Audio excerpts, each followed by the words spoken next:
And better? we're back. You feel better? Tons better. You feel drained out? Better and worse, because on the way from the bathroom I realized... I already knew it. It's not like an epiphany, but I was like, oh man, I'm narcissistic. Dude, we're making a podcast. Of course we're narcissistic. Yeah, but this one was recording our opinions in hours isolated, at a time. an isolated scenario where I walked into the bathroom and my immediate response or mental response was like, man, my shoulders look good. Like... Your shoulders do look good. That's not narcissistic. That's a fact. I probably have like a little bit of body dysmorphia when it comes out. It's just like, oh god, I'm still a fat kid. Yeah. I just feel that way. You're not. You're pretty fit, dude. You focus on your shoulders a lot, though. But then again, they look like you cut your shoulder skin, slid a brick under both sides on the back, and just sewed it back up. That's Tom Hardy traps. That's what I aim for. Is that your dream? No, I already have that. It's not a dream. It's reality. You're right. You are narcissistic. I'm glad we both agree I'm right. Yeah. I don't know. Do you think this is narcissistic for us to do?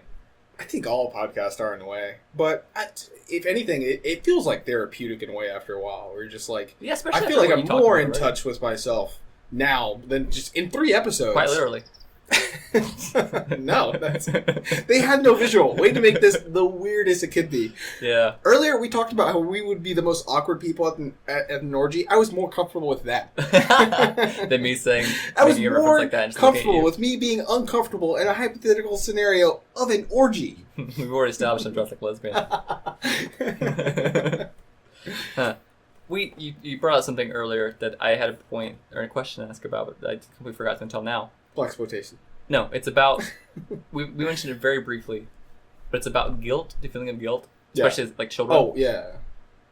I am a person with a guilty conscience. Conscience. I'm a guilty conscience. So even when I didn't do anything wrong, and I know I didn't do anything wrong, the suspicion, allegation, or, like, any of that, on me, that I did something wrong, I immediately feel guilty. Even if I've done nothing wrong. Just because I put people in a situation that they have to make allegations, it's awkward, it sucks for everybody, don't like it, I feel guilty. So let's say, hypothetically, someone like me, a very guilty conscious person, is in court for something they didn't do. There's no evidence strongly supporting what happened, right? But of course, there's a plaintiff and a defendant, people making accusations. They're going to do everything they can to make you look guilty. So you go on stands, I'm saying you, hypothetically, you go on the stands, your guilty conscience, and you're spouting out apologies. Like, I'm so sorry, I put us all here, this sucks, like, blah, blah, blah, blah. Everything you're saying makes you sound like you're apologizing for the crime. Yeah. But you just feel guilty. General. Yeah, and, like, everything you're saying, you sound guilty. You sound like you're feeling guilt for a crime. But honestly, you're just guilty conscience. You're sorry for that, everyone being in the situation. Yeah. It sucks that you're all there. It's very stressful for everybody. I'm sorry you had jury duty. That's the first thing I'm always going to start off in court. Or something like that, right? But there's still no actual evidence for the crime. Yeah. Not real evidence, I guess, or no strong evidence. I feel like the justice system isn't properly set up for that. Because from my very slim experience with that, having allegations put against me for certain things that I might get into sometime later, but I don't think we are going to go on long there. Yeah, being Michael Cera, yeah. Prove to me that you are not Michael Cera. But yeah, I got nothing. Like, I've been in situations where, like, someone made allegations against me of something, and they were completely false. Like, everyone who knew me knows, like, no way. That guy, no way. No way you do that. Like, you're an idiot. Why would you even say that? Every day someone calls you a hipster? Yeah, that's what I'm talking about. I didn't want to say it, but you go in there. You pulled it out of me. No. I'm going to get into it later, but it's like a whole, like, very touchy topic. Not for me, but just for, like, society in general. You like those other bitches involved. But it's touchy for them. Yeah, motherfucker with feelings. I don't got those. No, it is a really hard time for me, actually. Dude, you definitely have feelings.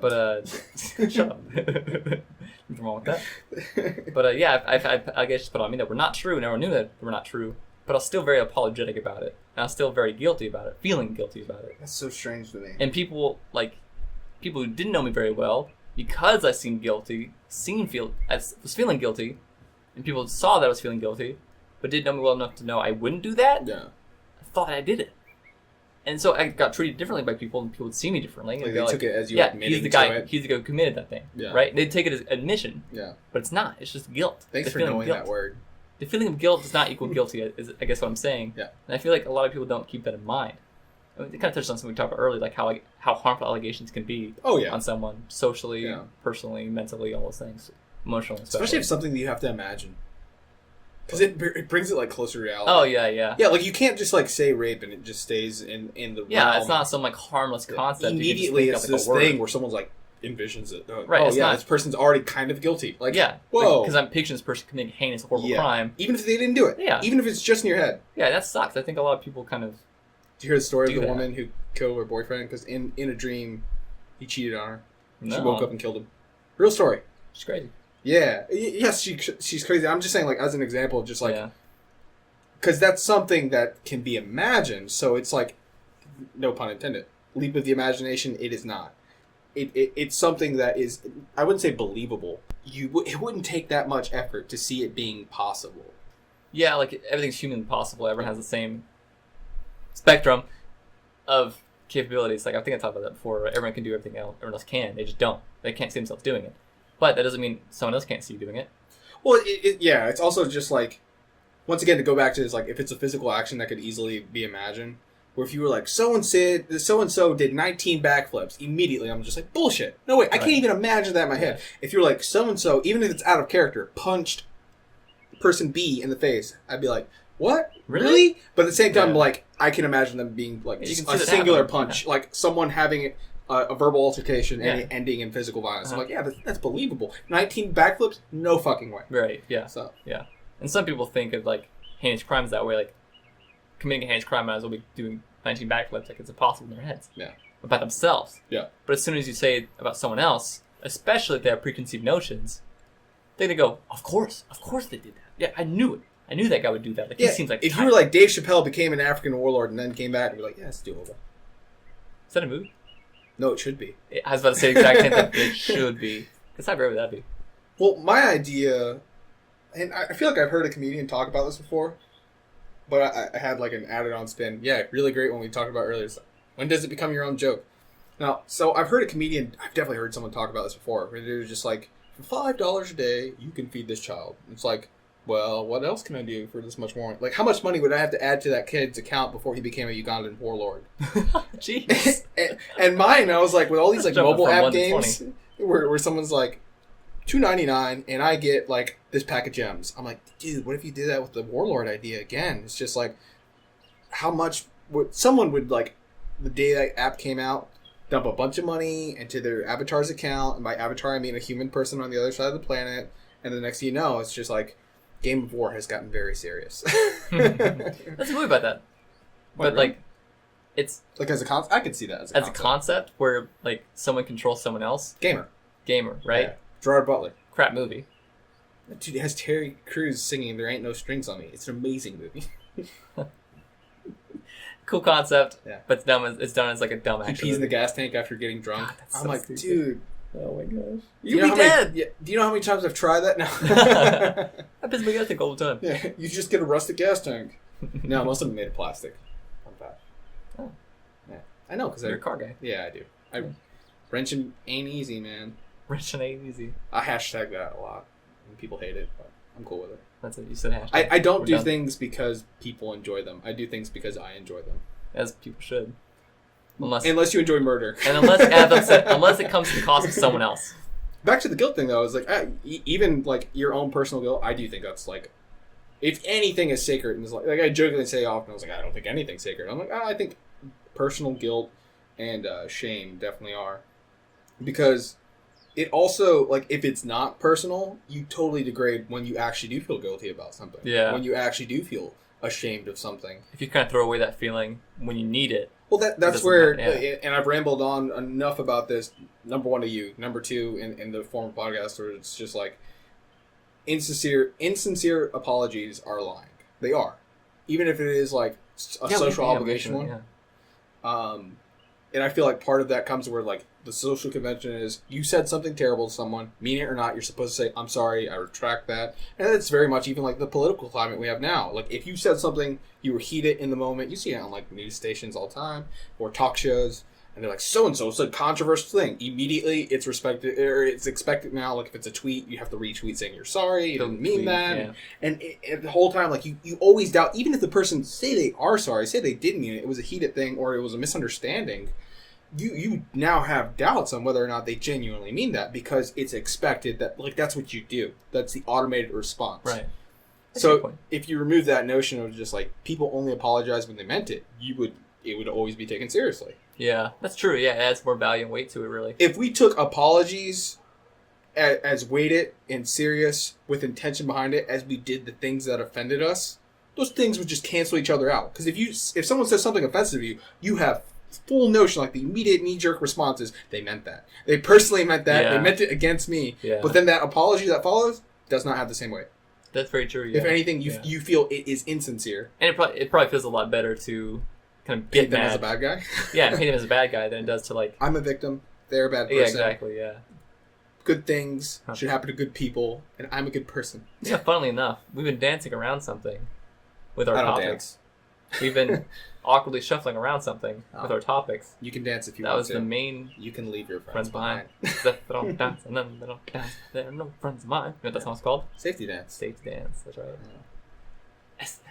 right. Scrubs, dude.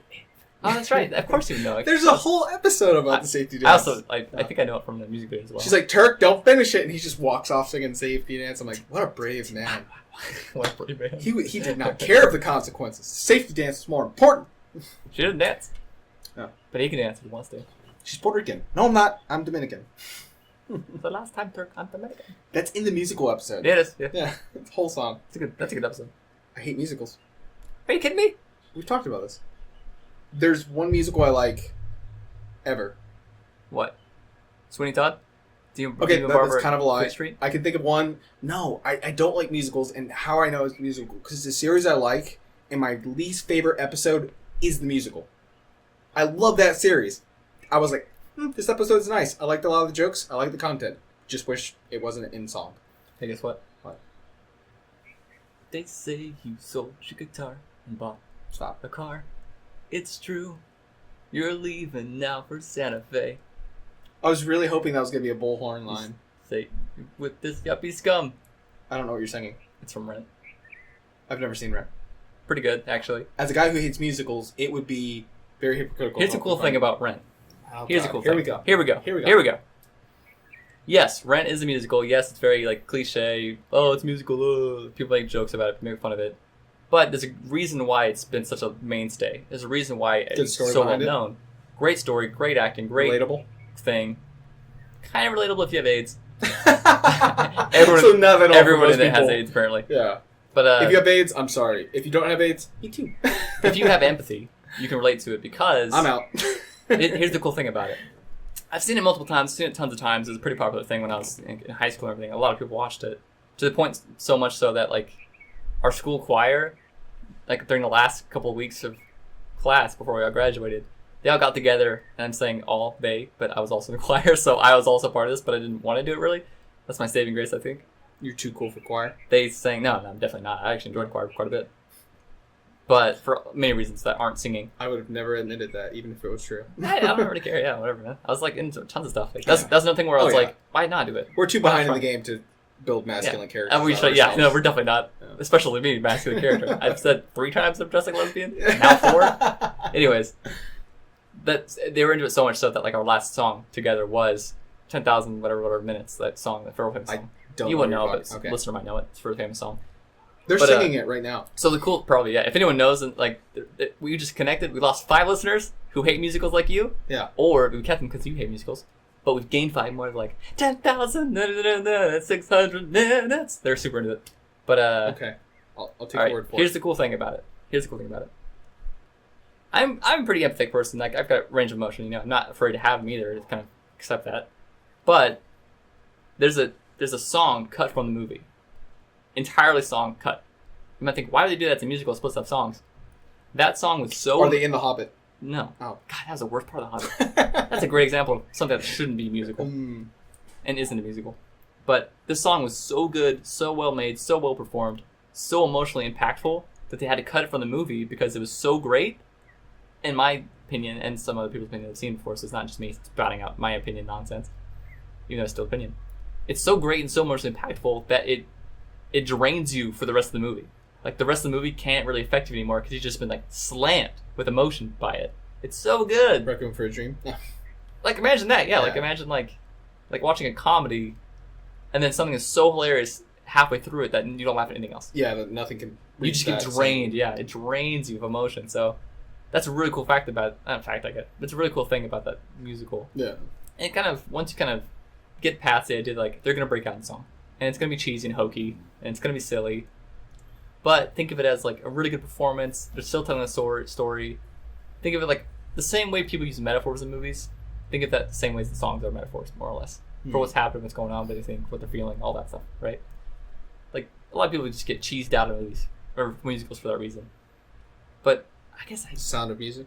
I've never seen The Sound of Music, but I have a thing called The Sound of Challenge. You want to hear about The Sound of Challenge? Sure. It's not a drinking game. It's a literal I'm out. It's a hell challenge, and if you drink, it makes it worse. You get a group of people. I've never seen this. I've never done it. Never heard of it. Maybe it's a thing. You get a group of people, preferably who haven't seen The Sound of Music, aren't familiar with it, but if one person has, it's even better. You all watch The Sound of Music with subtitles, and you all have to sing along. And every time someone messes up a lyric, you start over. Until every single person gets through the entire thing. Oh, dude, that's what hell is for me. Yeah. If we have that tailored be hells, horrible? it's just that. That would be horrible. Yeah. Oh my gosh. God damn. It's called the Sound Challenge. You quickly hate the person who's least musically talented or the slowest forgets reader. the words. Oh my gosh. No. After the first run through or a couple run throughs, Yeah. you lose the subtitles. Oh, that's Yeah, so you much have to remember. worse. Yes. How? Do you imagine if that awful person is that? got back out of that hell with like the 4 other people who know that musical so Even people well? who love musicals Yeah. and love to sing and everything would have so much trouble with that. It'd be horrible. In it, like a Japanese karaoke bar, that it's like a dungeon. Like you can only escape the dungeon. Like Escape Hawaii, all those new escape places. It's what you just described, just with karaoke. That would be a fun concept for a music game. No, not for me. Like a music game? I don't do rhythm or music games. No? I play an instrument. Don't do games like that. Yeah, they're kind of shallow. Yeah. Doesn't really capture what music is. Yeah. I don't know. Maybe if you could get like a bunch of band geeks together, they're like, yeah, this is awesome. I'd be like, this is my nightmare. Yeah. Also, I was in with a band maybe geek, if they were so- like metal bands, maybe. Or metal music. If someone's like, you can only escape this bar if you and your friends can recite all the Tool lyrics. I'm like, oh, I get out in the Who first could do try. that? I could do almost all of them, yeah. That would take like 3 days by Even itself. the spoken word parts, where Right. it's just like, Disgustipated, Bill Hicks, the sound of 1,000 carats, like screaming for... Anyways. Yeah. Man, you know your Tool. Oh, yeah, it's in there. But, Your It, Tool it's belt, a it's I a, guess. a Oh, polarizing trying to joke. fandom where it's just like either you Tool is life or you don't care. No, I don't fit in that. I don't fit in that because I know of Tool. I like Tool. Yeah. It's okay. It's great. Pretty great actually. Like it's a good band. And Maynard's amazing. He's a great lyricist and great singer. He's got super unique voice. But I actually prefer to. I feel like we're the outliers in most of these things we talk about. Yeah, but most probably, people yeah. it's just like either you completely care about Tool, it's like Yeah.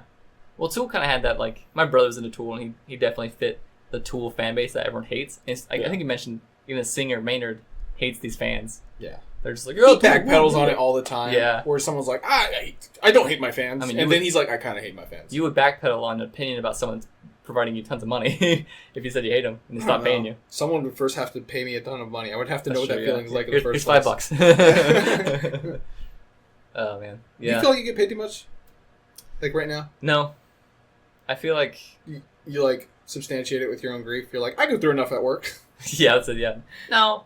I mean, that would get into specifics of our work. I still feel like someone, not too much. I'm just saying, like, with any difficult, like, I feel like someone who works at 7-Eleven has a harder job than me. Yeah. And definitely. if you're indexing like the amount of grief you feel at work, and the amount you should be paid to do that job because nobody else wants to, it would imply that the worst jobs would be the highest paying jobs, but that's not the case. Yeah. My answer to that would be, I would base it off the amount of effort. And me, I'm putting in the amount of effort I want to put in. Yeah. And that's perfectly fine in the middle for me. I'm not killing myself. I'm not like going overboard with it. Not burning out. Like I used to work super hard, put in put in double hours. You know, Yeah. go crazy with it. Until I realized, wait a minute, this job's gonna go nowhere. Like the work's not gonna disappear. It's gonna survive without me, whether I'm here or not. So I don't need to go nuts. I don't need to try to impress everybody or try to get ahead of anything. You know, There will always be more. there will always be more. Yeah. Like I'm not gonna like completely change the world all of a sudden. Like this isn't gonna go away.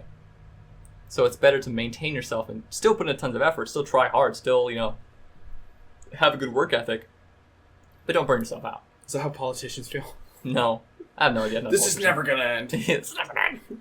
Other countries end all the time, actually. It's fun. It's a funny thing about like how many countries have existed and how many people in that country thought this is forever. I don't know. I feel like there's probably people within our own country that believe America is never going to end. Yeah. And then there's also people who are very aware, like, well, the British Empire end, the Roman end, Byzantine Empire. Like, Yeah. you could go down the list, and you're like, so many Yeah. civilizations so far have ended. That's funny too. Like people who know history that might never dawn on them. Really? I think like applying How does it not? the cycle of history to modern days. Yeah. You know?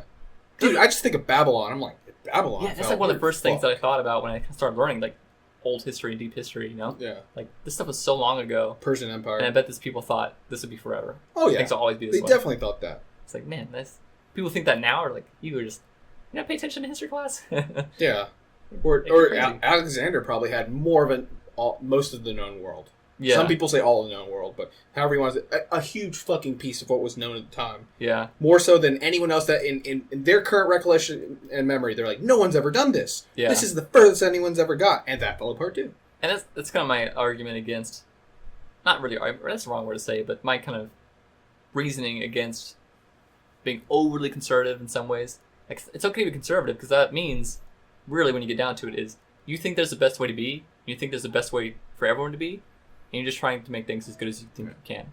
Yeah. And then liberals and progressives, they're doing the same thing, but they think this is how things are, and I think there's a better thing. I think we've lost notions on what the word that was behind those parties Yeah. and those movements Yeah, and like what they are now, where someone's just like, well, think about the word, like you just did. You thought about the word liberal and a party that would be attached to that, like, oh, someone who likes freedom, who doesn't like freedom. And then Yeah. the word conservative and a party that would be attached to that. yeah, conserving like the dream or like the Yeah. lifestyle or everything they have already. Yeah, but there's so much history and Yeah. just like, Those are loaded terms now, basically. Yeah. With so much more behind those. yeah. Like you can insult, Contextually, you Depending think on of who- everything yeah, else that exactly. belongs in that group. depending on who you're talking to, you might insult them by calling them one or the other. Yeah. You know? Whereas like, actually no, I kind of am more of a conservative person. Yeah. Or I'm more of a liberal person. Like that should be the response, not screw you, buddy. Yeah. I'm not a hippie liberal, or like I'm not a crazy conservative or anything, like right or left or anything. Is there a title that if someone implied it to you, other than hipster, of course, that you would be offended by? a douchebag? If someone I'm called you, kidding, yeah, I'm kidding. If someone called you a douchebag, you'd No, be not like, not in kind like of. labels really. Really? If someone tried labeling me, well, I mean, Any label at all. I'm unique. Ooh. No, not really. I guess. There's no like stigma or party. You'd be like, I don't want to be part of them. I don't really want to be a part of any party in a way, because I mean, my personal philosophy is to be in the middle of all things. You're Like, a not philosopher, like Kanye. Ah, yes. Yeah, I'm a glob. Continue. I'm a glob who believes in globs. no, like if you're too far one way, right or left, regardless of anything and everything really, you're gonna be some way somehow wrong in my philosophy here. So like, people mistake for stoicism. I think if when Okay. people think of stoicism nowadays, Yeah. I bet they think of like what I'm trying to convey, where that's not what stoicism actually was, but. And I think the closest thing that I've seen about that, and closest thing I've read that kind of So what you're I saying feel like is, I feel like that is, if your ideals are leaning, I couldn't finish that. I started laughing. My impression was just climbing. I was like, "What's he gonna do? How's he gonna do it?" You disappointed me, sir. Your words will lose their meaning. If you are left or right leaning, your words will lose their meaning. I said if your ideals are leaning, Oh, your words will. that's a good way to say it, I guess. Yeah, but the closest thing Thanks, I've seen Bullhorn. that matches, I think I called him Foghorn earlier. No, we did not do that. I did. Oh, I think okay. I called him that. Yeah, Foghorn leghorns. just another mistake we've made. Hmm. But I think the closest So thing I've many. seen was the Buddhism. I think. Okay. And back to Buddhism, I think I talked about before, where it was kind of trying to say like middle path. Don't be overly this. Don't be overly this. Like, don't be too gracious where you're suffering yourself, but don't be like Moderation in all things, including moderation. Yeah, moderation in all things, including moderation. That's exactly what I'm trying to say, and that's kind of my personal philosophy. I try to go by. You know, don't be Thanks, overly proud, Bullhorn. but don't No, be that's, too. Bullhorn yeah. didn't say that. And like, I think of almost any situation I can think of, the best way to be about it is in the middle. Don't be overly that, but don't be overly this. You know, like even dedication. Don't be overly dedicated where that's all you can do, all you can think about, all you are. But don't be utterly dedicated where you're selling yourself short for something. Hmm. And I apply that to almost everything. Like even things that I believe deeply in, like being in love, or like being caring, or like being nice, being kind, being giving. These good things that people should be like, oh, just do as much as you can all the time. Like that's how to be good. That's not really how to be good. I think the way to be good is to, like, give what you can, when you can, where you can, but don't give everything. Because then how can you keep giving?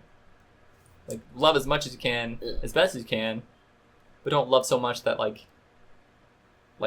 it's unreciprocated. You put yourself in those situations, and I've been in that situation where like I love someone else way more than they like me. Carl Sagan. Like, the thing that I mentioned earlier, we've been dancing around this issue. We were shuffling around this issue is that someone proposed to you. Oh yeah, You've been proposed to, and that's the whole reason we wanted this podcast. That's how far it is back in my mind. So I guess I'll lead into it. I'll segue into it. I've been in a relationship, and it's the same one that ended with allegations being placed against me. Ooh. I'm just gonna say now, she made allegations of abuse against me, and I had to go through abuse class. Jeez. About it. Yeah, it's really rough actually. I didn't even know that was a class till you said that. There's definitely a class. It's like an 8-week course, and the funny thing is, it's an amazing class. It's an incredible class, but it comes with a stigma when you say I've been through an abuse course. Like a spouse abuse course, people go, "What the? Ooh, you're a horrible person." But it's like, okay, the allegations were of like horrible physical abuse. Like she said horrible things about me. I know you won't be offended, but you just saying that and me knowing you, to tie this back into our earlier conversation, I just would have immediately assumed, what woman abused you? Well, that's a funny thing too. That's make a really good point about that. Actually, I mean, kind of true, really. Yeah. Like I was real young and naive, and like I hadn't really learned enough yet in life to have that personal philosophy of being in the middle of things. So like I cared too much, I loved too much, I like, put too much in everything, I was too emotional, too sensitive, too everything, too much. So I like, loved her way more, cared about her way more, and she was in a rough spot to begin with, so it was very unwise to get in this relationship to begin with, but she proposed to me. Oh, okay. So and to me, that carries so much weight. Yeah, we both had experience now. We both had experience. And like, I was ecstatic, because to me, like, I was in it for love. I was in it for good, I was totally into it. Loved her way too much, way too into it. And if she proposed to me, I was like, absolutely, sweet. You've been engaged before? Yeah, I've been engaged. I've been engaged before. It's not good. it's not great. Not good to do. I don't know. Maybe it's great for someone situation. Else, but it's great when it works. It's great when it's right. Doesn't it? Isn't everything? Yeah, that's kind of a good point. But not slavery. So to make a very long and it's great when it works. Okay, good point. That's not a good thing. Genocide, also not great. If it succeeds and everyone doesn't remember anything that happens and long time passes. Dude, that's every revolt ever. Yeah, I guess so. No, that's really... We're getting way off topic, even darker things than what we were talking about. Did you win? It's fine. Yeah, there's no winning anything. But she proposed to me. I was ecstatic. I was super happy. I said yes. I was like, man, this is the most in love I've ever been. I'm so happy. This is the happiest I've ever been. This is great. I've never been happier. And like a month later, like she would pretend it didn't happen. Ooh. She was just like, what are you talking about? No way. I'm like, there's physical proof of this. Here's a ring. How did I get this? Where do you think this came from? I don't buy rings. I don't wear rings. What are you talking about? Yeah, she would act like it never happened. Wow. And just act like, no, we never done that. We never been there. We're not even in a relationship like that. It's like, what? What are you talking about? And like that's just huge red flag. And like obviously things are not right in our relationship. Things are not in our relationship. And kind of that's you realizing you're the silent guy. In the me now would be like, hey idiot, hey you young naive idiot.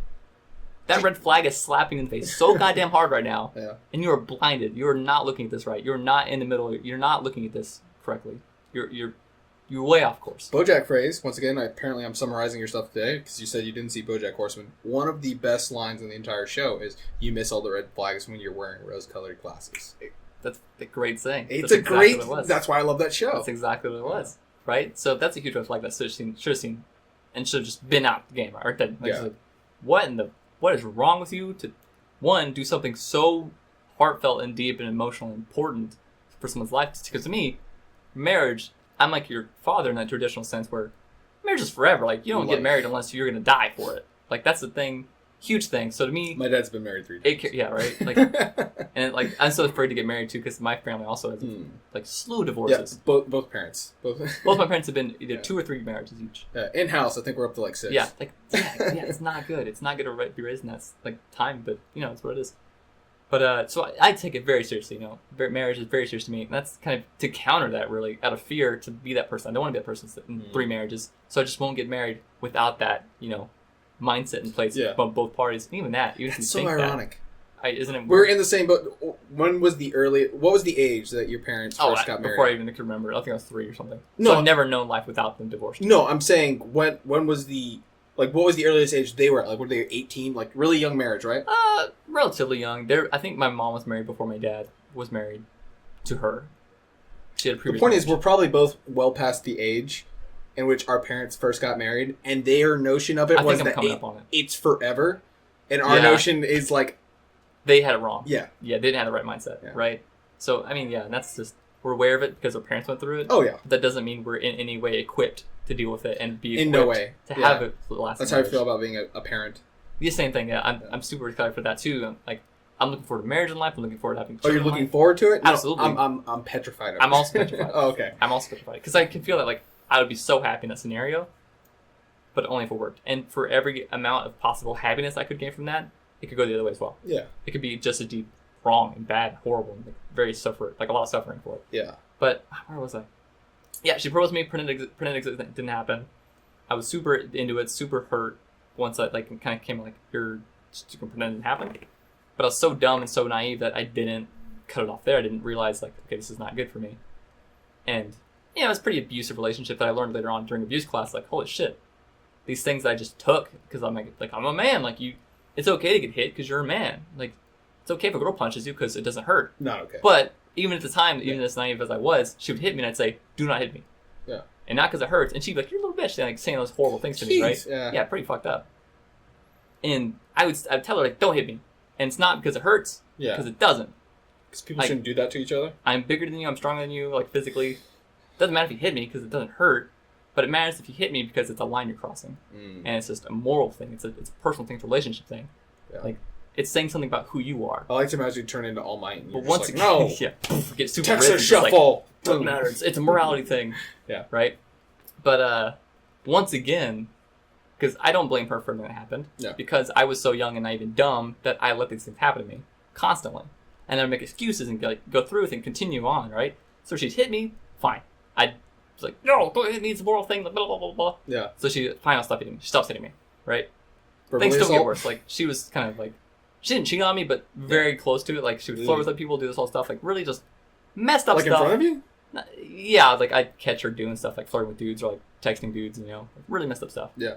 Right? Again, I was too into it, too in love, too caring, too all this stuff. Like rose-colored glasses. Exactly. Those things were drilled in my face. Like, I was so rose-tinted glasses, where if I had just been in the middle there, like, I do love this person, I do care about this person, but this relationship is not what it should be. Probably look like a Hellboy I would have gone. Yeah, right? Like, I'm wearing that face paint even. Like, I've got the goggles and everything. Yeah. But, like, if I had been any amount wiser than them now, and, like, you don't learn these things unless you make these mistakes, really, but, like I'd never do that again.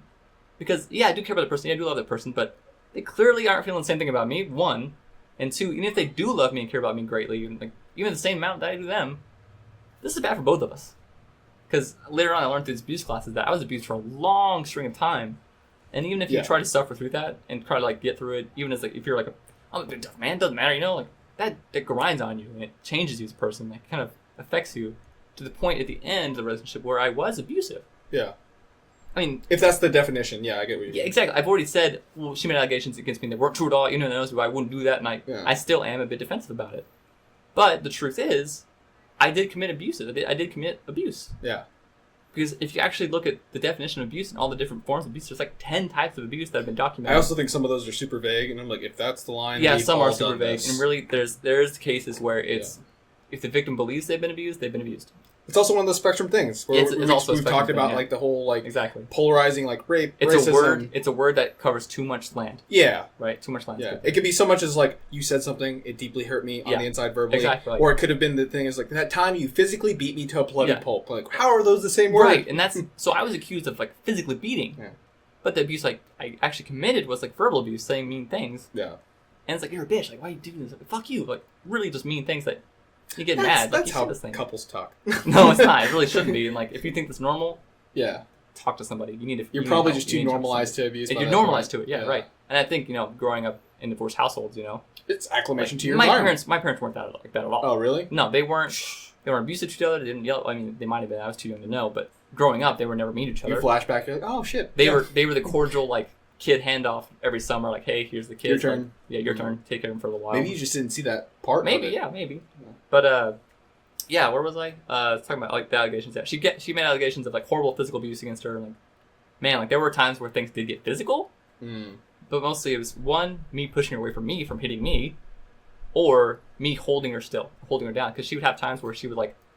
Yeah, I hate that counts as assault. Where you're just like, I don't want this to be an altercation. Honestly, I can see why it's seen that way now. Depends on how hard you're gripping. I had the same I had the same mentality you do now.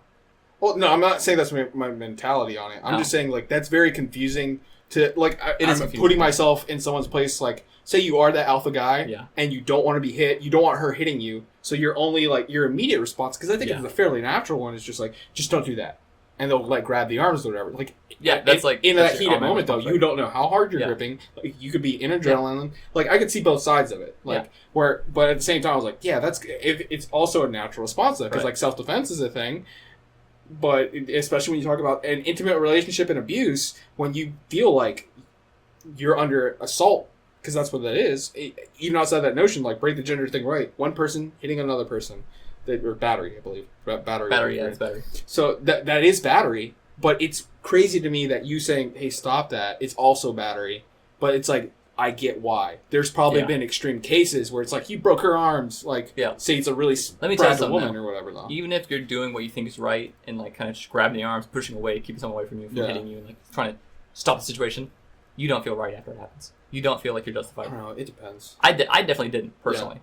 Because I would have times where she'd try to hit me, and I'd like hold her hands away, or hold her down, or like kind of like restrict her from hurting me, but hurting herself as well. Because she'd have times where like she'd slam her own head in the ground and talk about committing suicide. Like, it was super bad, really, really bad. Like, that's abusive on her part too. That's like holding you hostage. Exactly. That is a type of abuse. Yeah. Like I said, there's like 10 types. That's threatening. Absolutely a severe one that a lot of people don't know about and don't think about. It's entrapment. Especially for someone, like, if she was aware of how you have a guilty conscience, which I'm sure if you guys are in a relationship. Like, I'm already predisposed to be sensitive totally to that. Like, she hit your fucking... Right. And I'm not going to say any names. Definitely. Like, I wasn't expecting she has her own problems. She has her own things she needs to work through. Like, everyone does. Space Dandy. We Fourth both dimension man. Right. Yeah. You're a different person. She's a different person. Right. And I hope even if you were meeting out, you would have to reintroduce yourself. Yeah. What's happened between them? How are you a different person? Yeah. And you would then get caught up to speed. But really, you're not caught up to speed. Familiar strangers. Yeah. So. And I'm trying to kind of be fair here and like say like, okay, yeah, I did things wrong too. I did a lot of things wrong. Always. And included with things I've done wrong is let these things happen and kind of go through them because I was young and naive. That's why The Witcher's so great, man. Right? You need to learn from these things. Something that I saw, I was like that whole quest line and arc with the Baron is like you get to see both sides of the abuse, or you go into it story, and you realize like this is a combined thing, and then you also see a child's perspective, so you get four perspectives: yours, the Baron's, his wife, his daughter, and then that's all four. It was like that's a good example, actually. And even the town, you get a whole town who is aware of this thing, and they're just like, this is going on. So it's like. It's a many-faceted thing. There's wrongs on so many people's side. And there's also can be continued wrongs with how you go forward with that dynamic. You kind of make things worse. Yeah, and it's like, do you keep that, like those wrongdoings, like a permanent mark on that person forever? Or getting back to that whole, like, tying into the whole fourth dimension thing. Is like, can you become a different person over time? And you're like, I am no longer that person that abused you for both people as a mutual And level. I mutually hope that she is also the person who she was then, too. Yeah. Because she was in a bad spot from day one, and it only got worse. But then I think once we split up, like she could kind of find herself and kind of fix herself and kind of think about things. And me too. I got a really bad place at the end too. Yeah. And these abuse classes they put me through were amazing for it. It helped amazingly. Is trouble though because I struggled a lot with like kind of admitting I committed abuse too. Because after learning what abuse was in all its facets and all its kind of like horrible effects it can have, like I was like, man, shit, I did do these things. Like even just yelling at someone like shut up or like screaming at someone. Like I've held her down and screamed in her face like, why are you doing this? Stop doing this to us. Like, we could be great if you just fucking stop. Like, you're crazy. Stop doing this. From the outside, that sounds like a crazy person's words, too. Right, yeah. And, like, could you imagine being held down by someone and having them screaming in your face? We could be great. Oh, like, God. We could be great. Why are you doing this? Like, that's terrifying. Like, that's abuse on both sides. And I can't say it's all her fault for, you pushed me to that. I'm not that person. You made me that person. Like, no. Everyone has that capacity. That's kind of why I have that belief that everyone has the same capacity, because I was the same person that thought, I could never hurt someone. I could never hurt someone I cared about. I could never be abusive. I could never... be physical with someone I cared about or love or anything, but bullshit. Yeah, you can.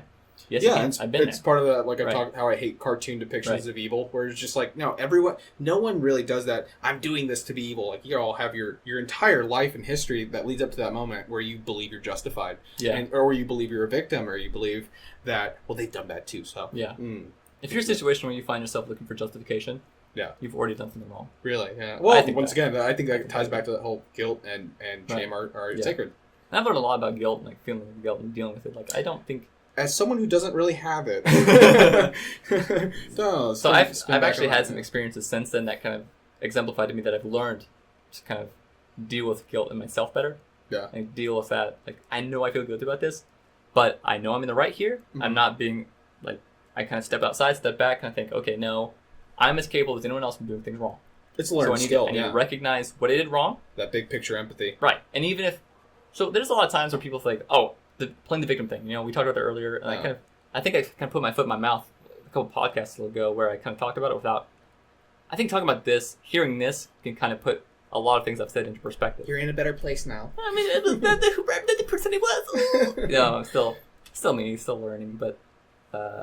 By the end of this, we're just going to be fourth dimensional beings. Right? Yeah, people are like, I know everything about you. I know you're so in-depth. I'm like, well, hold on. You only know a rectangle of me. Yeah. I've got more layers. I'm like an onion. That's a reference to Shrek. Yeah. What was I saying? You've referenced back to this, but now you're being more...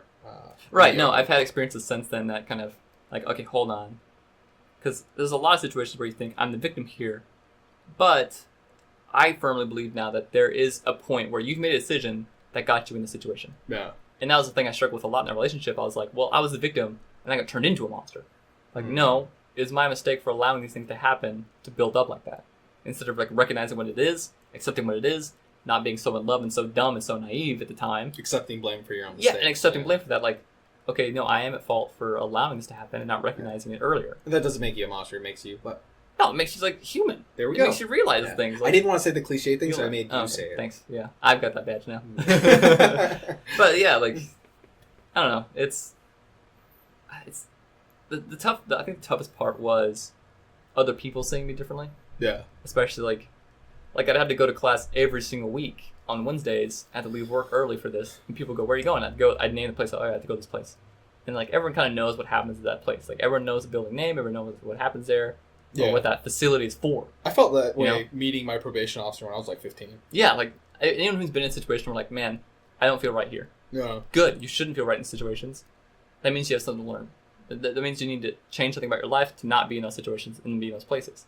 If you feel wrong about something, like you have that feeling for a reason. The same thing. Why you find guilt and shame sacred? Yeah. So you feel this for a reason. Definitely. Right. Like you need to pay attention to that and really think about it. It's like pain. Pain's important too. Right. Pain is important. Right. Yeah. Right. Or as something I commented, I was like, men shouldn't feel emotions. They should bottle that shit down, save it for their drinking years. Yeah. Like I understand. Oh my god, that's horrible. Oh man, I said that at work loudly, and I had someone pulled me aside. I was like, we need to talk. Right, that happens. Yeah. I was like, look, man, you can't undo a childhood. You can't, oh my gosh, yeah, no. That's kind of thing too. But that's kind of the notion that I've been raised with. Recognize the effects it's had on you. Yeah. And either. Otherwise, become that person who's like allergic to the reality of things. Yeah, and that's like. Everything's perfect. Yeah, either you think otters everything's perfect, don't rape each other, or you're the opposite. You think everything's horrible and there's nothing. Koalas don't have STDs. They do. They do. They've syphilis, they're riddled with hepatitis. them. Yeah. They've got full-blown AIDS. That's a reference. That's a reference. You to, have AIDS. It's a video with Liam Neeson in it, and it's Stephen Merchant's in it, but I can't remember the main guy. I can never remember his name. It's like isn't it Family Guy thing too? Maybe. Yeah. It's a real famous British comedian. Gary Bear. I'll probably remember his name as soon as it's over. Animal activist? It's on the tip of my tongue. No. He's got Ricky Gervais. Ricky Gervais. Oh my god, it's Ricky Gervais. He's a hardcore animal. Is he? He's one of those people like Hunter should be shot. I'm like, wow, whoa, that's dude, strange. yeah. One of those people where it's just like all life is sacred except fucking hunters. I'm like, whoa, dude. Okay. Like, he was one of those like hardcore like knee jerk reactions. Cecil the Lion. We should find this guy. He should be prosecuted and put to death essentially. That's not the answer. That's a good example of like being too far one way, even if you think it's the right way. Yeah, he's that way with Christians too too. far away. Like I joke with him like, I think we should talked about do that away earlier. with Christians. I don't mean that. That's entirely. That's why I think we mentioned this in the past podcast, but like I'm an atheist, but I'm not a vocal atheist. I would definitely go agnostic. Like, I'm not going to pisses people off to say that. Really? Yeah. Choosing no side is a side. I'm like, maybe. Really? But I wouldn't choose that side. Yeah. And the closest thing I am is a Buddhist, but that's because I like read and pay attention and think about that stuff. I don't read the Bible and think about the Bible. Like otherwise, You're like, this is great literature. I just call myself a terrible Christian. God Part 2. Not consistent, you're right. Actually, it could use a sequel. Yeah. In the book of Leviticus, there's totally nerds about the Bible. Yeah. Totally. What was that? They exist. The Council of Nazareth? Nicaea. Yeah. No, the Council of Nicaea. Yeah. See, I know some stuff. Yeah. Actually, the reason I am an atheist. Yeah. When I was a little kid, my dad made me go to church sometimes, and I was like, finally, man, I don't like this at all. I don't like the concept of church. I don't like being made to go here. I'm not picking up what they're putting down. Yeah. There was a while where we ended in a even cult, as like a little kid. I get that. Yeah, we had a conversation I think about that. But like when I was like 8 or 9, I always had the Bible in like the bed frame of my bed. Like there's a cupboard in there. It was always in there. And I was like, fine, whatever. So I just picked up. Sneaky Christians, I grabbed hiding it. them everywhere. Yeah, it's sprinkle around kids. Every hotel. Yeah, right?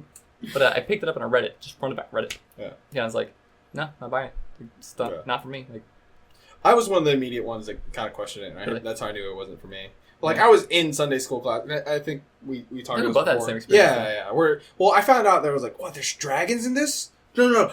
Fuck all that Revelation shit. Tell me more about the dragons. And they're like, no, there's a dragon in there. I was like, they're like, and there's 4 horsemen? I'm like, get back to the dragons. Like, that's... Lodi, it's a metaphor. Like, no. 7-horned beast. Let's go back to that. Very cool. This is the one time I don't want it to be a metaphor. Yeah. Okay, it's for about dragons. Yeah. And Christ is the savior. I was like, tell me more about the bad guys. Clearly, their costumes are better. Yeah, I feel like more people could name the 4 plagues before they could name like Jesus. No, they can't. Jesus' Fun miracles. Fact. Really? They can't. It's debated to this day on which what they actually were. There's a translation error on whether. No, go ahead and tell me what do you think the 4 All right, horsemen so not the 4 horsemen. I'm talking about the plagues. Like with that whole story about the guy in Egypt, like killed the first sons, and that Moses. dude, the burning bush guy. Yeah. Moses. Set my people free. Yes. Yeah, that guy.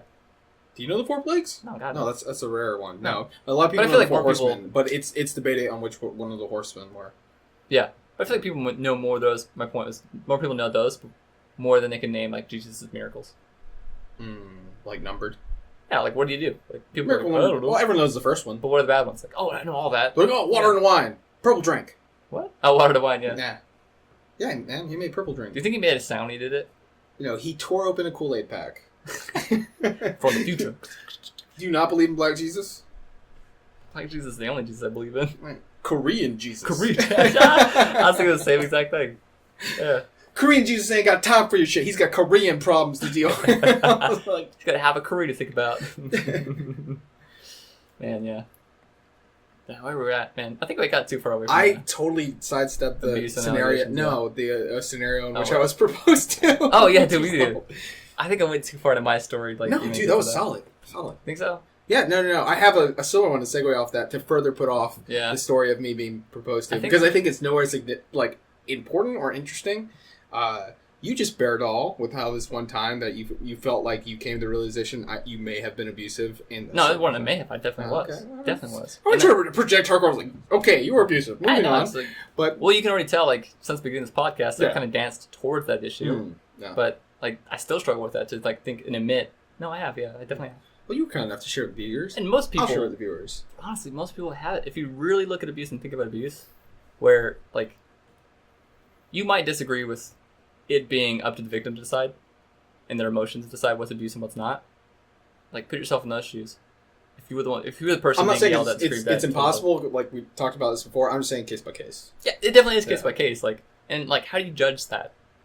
Like, Or someone's like, it's never the victim's fault. I was like, there's got to be a one-time scenario where it's like, I've best heard it by like in the scientific community. Saying never is saying there's not even a 0.00001% chance it's ever happened. Yeah, and that's too far one way. That's too far. Like, playing the white knight, good guy. Like, oh, I'm here. Or for the always. victim, If you say always, you're saying there. It's Right. like there's never a chance. Yeah.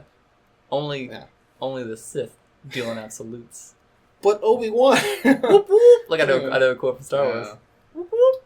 You're like, best like- episode of Star Trek ever. Yeah, like if you ever had been in a relationship and you told like your significant other like fuck you or like you're a bitch or like you're an asshole sometimes, like stuff like that. Like I was so I thought we were going with the never I and was always so thing. dumb and I will naive. never cheat on you. I would Like, never cheat on you. I will always love you. Also, Yeah, I'll cheat my girlfriend, whatever, I don't care. That's a reference as well. 2 days later. 2 days later, yeah. Oh, whatever, no, it's over. Whatever. I just don't feel it anymore. Yeah.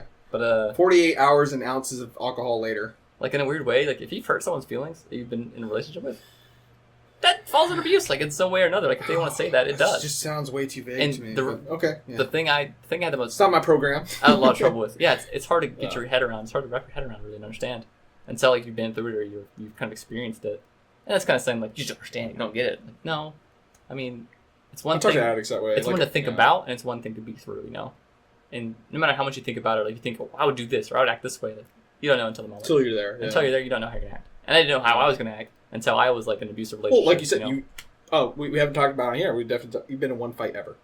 Yeah, no, Other than in one physical fight, in his one physical fight where you intended to do the other person harm. Yeah. Not like a relationship thing. It was with my best friend in 6th grade, and he tried to kick me, and he ran away, and it was all over. It was all because he said I liked the girl I didn't like. Yeah. That was it. Well, my example there was that fight. you don't know. Like, I've heard so many scenarios where I've gone down, but I'm a fan of MMA, and I've talked to other people, and I've studied fighting, looked at fighting, a large bit of my life in different kinds of combat. And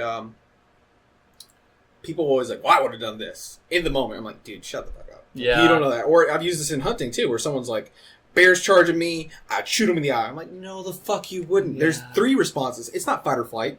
Fight, flight, or freeze. And I was like, do you know how many people freeze? Yeah. And it's just like, well, I would have done it. Because I've also said this before that I'm kind of obsessed with The Greatest Generation, but not in the way that people who watch Vietnam in color. I know that's not The Greatest Generation. I'm saying those people who watch History Channel and like glorify it. Yeah, well, I really have qualms with that. I was like, what would it take for our generation to be the greatest generation? Would it really take World War III? Would it have to be bigger? Yeah. Would we have to have a bigger D-Day to us to even be in that same realm? It's kind of fucked up too. That's our notion of the greatest generation. Not to like at all dethrone what they did. I'm just asking, like, what is the standard? Yeah, if we were to one up them, what would it take? It's a comment on the world too that like that's what we consider the greatest ever.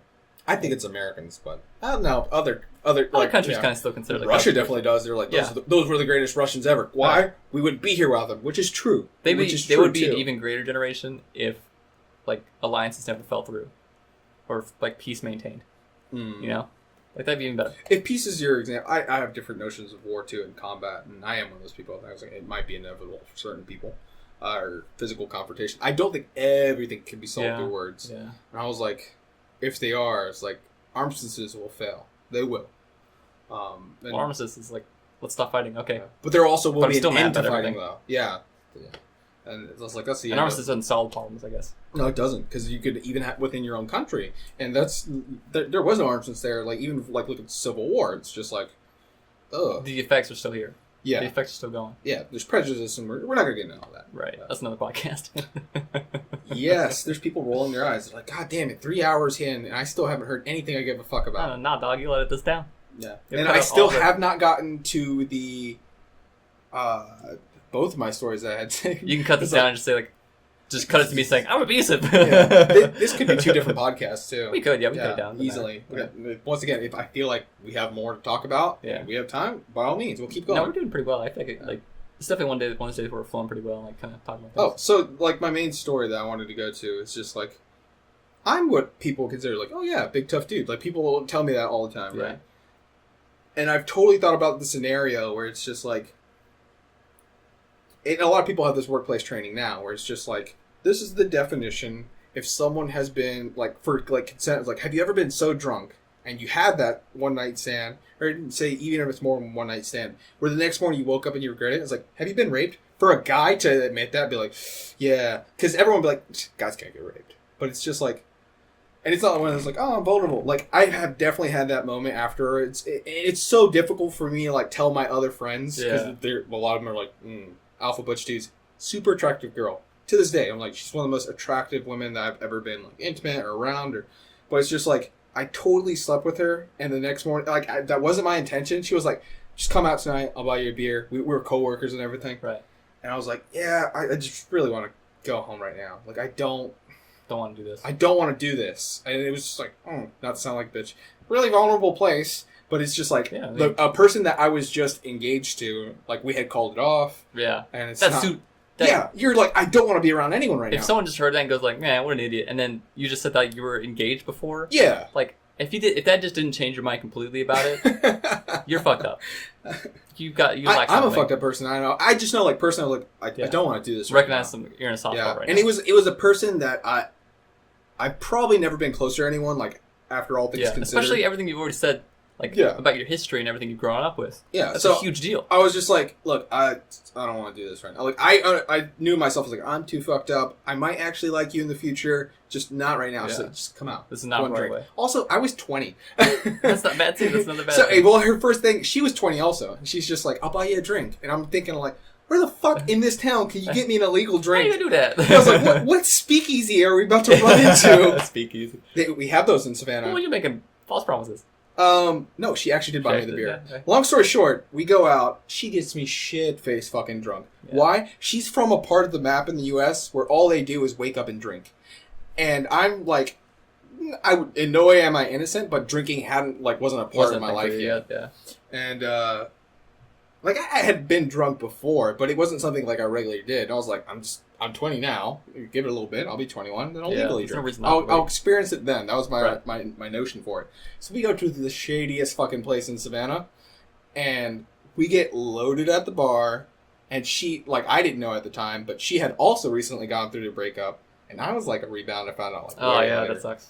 But same thing though. She had that notion this is somebody who could mean more to me later. We have I made references that I thought was obscure, and she would laugh at it, and I was like, "Who the fuck just got that?" Yeah. Whoa. There was a dude with came in, super long black hair. He wasn't goth, but he had he bought clothes from Hot Topic. And I was like, "Will someone get a la carte a table?" And she's laughing, and I'm like, You got my reference. You found me funny. Interesting. Hold up. Yeah. That's my fetish. You think I'm funny? We have a fetish. That's funny. You think I'm funny? I also think I'm funny, girl. I'm into that. Look how much we have in common. I like me. You like me. We should discuss this more.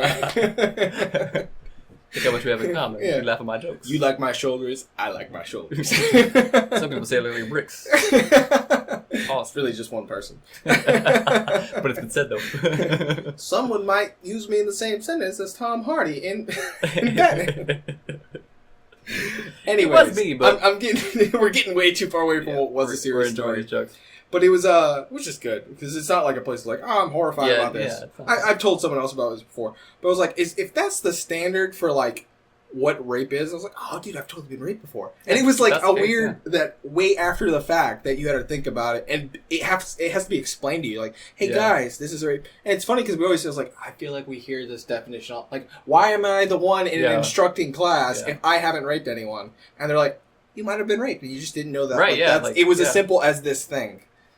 And they're exactly there were abuse classes long before I ever went through that. Yeah. And the whole time I was like, man, that's not me. That could never be me. I'll never be in that situation. Exactly. And then it happens, you're like, oh fuck. Yeah, and I'm thinking, I've always consented to every moment of sex. And then it was at the moment I was like, oh fuck, no I haven't. Yeah. Wait a minute. Oh. There was this one time. Yeah. And they're like, and the victim could feel used or upset or not know why, or they could just be initially angry and not know why till later. And I was like, fuck, I was totally angry for months after that, and I didn't know why. I'm just maybe I'm just an angry person. And then later you're like, oh fuck, no, I was raped. Yeah, I had the same problem. It kind of confuses you to yourself. Yeah, because you're not in well communication with your own feelings. You're not in touch, and especially I think it's a common trope for men today, where it's just I don't know what I'm feeling. Help. And it's even harder if someone else is putting words against you, names against you. So you have these allegations, but then you also have this charge against you with society, where men aren't supposed to be vulnerable. Yeah, and you keep that. You're if I admit to it, I'm being less of a man. It's oh, dog, owning up to your own feelings is sometimes the toughest shit you can do. And being tough is what men do. It's what people do. But if you really want to talk about, what's tougher, it's just, acting like you don't have a problem or owning up to your problem. Yeah. It's always going to be owning up to your problem. I'm kind of glad that we're in a generation that is kind of going that way, I think. Woke? Hashtag woke. Hashtag woke. We're awakening to things. Stay woke, fam. Bernie? Don't you bring that in here. I'm trying to be hip. I'm trying to be hip. I tried. I'm that old man. That was definitely a fad. But yeah. Yeah, I think we're going the right way. Even the fact that we're just two young dudes having a podcast talking about this means I think it's a good sign for society in total, I guess. I like to imagine though that even in the 90s and 80s when these kind of dialogues were less popular, two dudes were sitting on the back porch having a brew and having the same conversation. It's dog, you ever feel like you've been raped? And he's like, what are you talking about? Golly gee. Well, me and Candace, there are some times where I've had too much alcohol, I guess. Yeah. Oh, but the hardest part for that story is still someone's social media pic. Because we're still friends to this day. And I totally think you could be friends with that person. Because I don't think it was she meant it to be harmful. Yeah, and but in hindsight, it was harmful. And after everything, she did try to keep communication with me. Because a pen pal email thing, hey, here's an update of my life. Yeah. And I was still a bit, mad. Yeah. Is she married to someone else now or dating someone else? Oh, absolutely. Like a day later. Yeah. Yeah. She's a definite rebound person. which is not good for her, especially. Yeah. It's like, you need time. You definitely a person needs time to figure yourself out. But yeah, I'm not in a good place afterwards. And also, I'm just not the type to want to keep in touch with exes. Yeah. Like, you're an ex. Stay an ex. Like, just that's all you are now. You're not gonna be anything else. It's done. Move on. But Go join an evil group. She of kept 6 other exes. Well, yeah, right. Oh man, that came out. That is left field. That got me good. Vegan police. Jeez.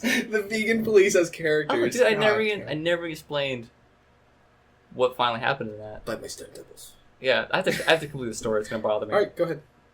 The way it finally ended was, I was Wait, done with let me it. check with the editor. I say it's fine. Okay, great, okay, cool. Thanks, Jerry. It finally ended. Like, we were ready to have a bad fight. We woke up. It is already like, you just tell, like, man, shit's gonna not good today. Shit's not good today. I'm feeling wrong. You're feeling wrong, obviously. So like, we wake up fighting already. Just open your eyes. Hey, good morning. Fuck you! Like, just What? right away. No dude. way. Happens. Yeah, no. It That's happens. cartoon If things shit. go downhill that bad, like, Yeah. I'd already tried leaving multiple times. Wake up in like, the morning, she punches you in the face. Ah, fuck! No.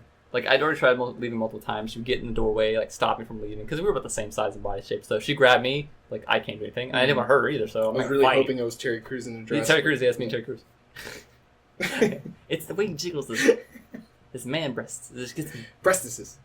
No, yeah, she wouldn't let me leave, kind of entrapping me, like, Oh, Jesus. like saying like she'd kill herself if I leave and all Yeah. that shit. Like, and actually like, going through stuff, like slamming your head in the ground and stuff. Like, it's really bad.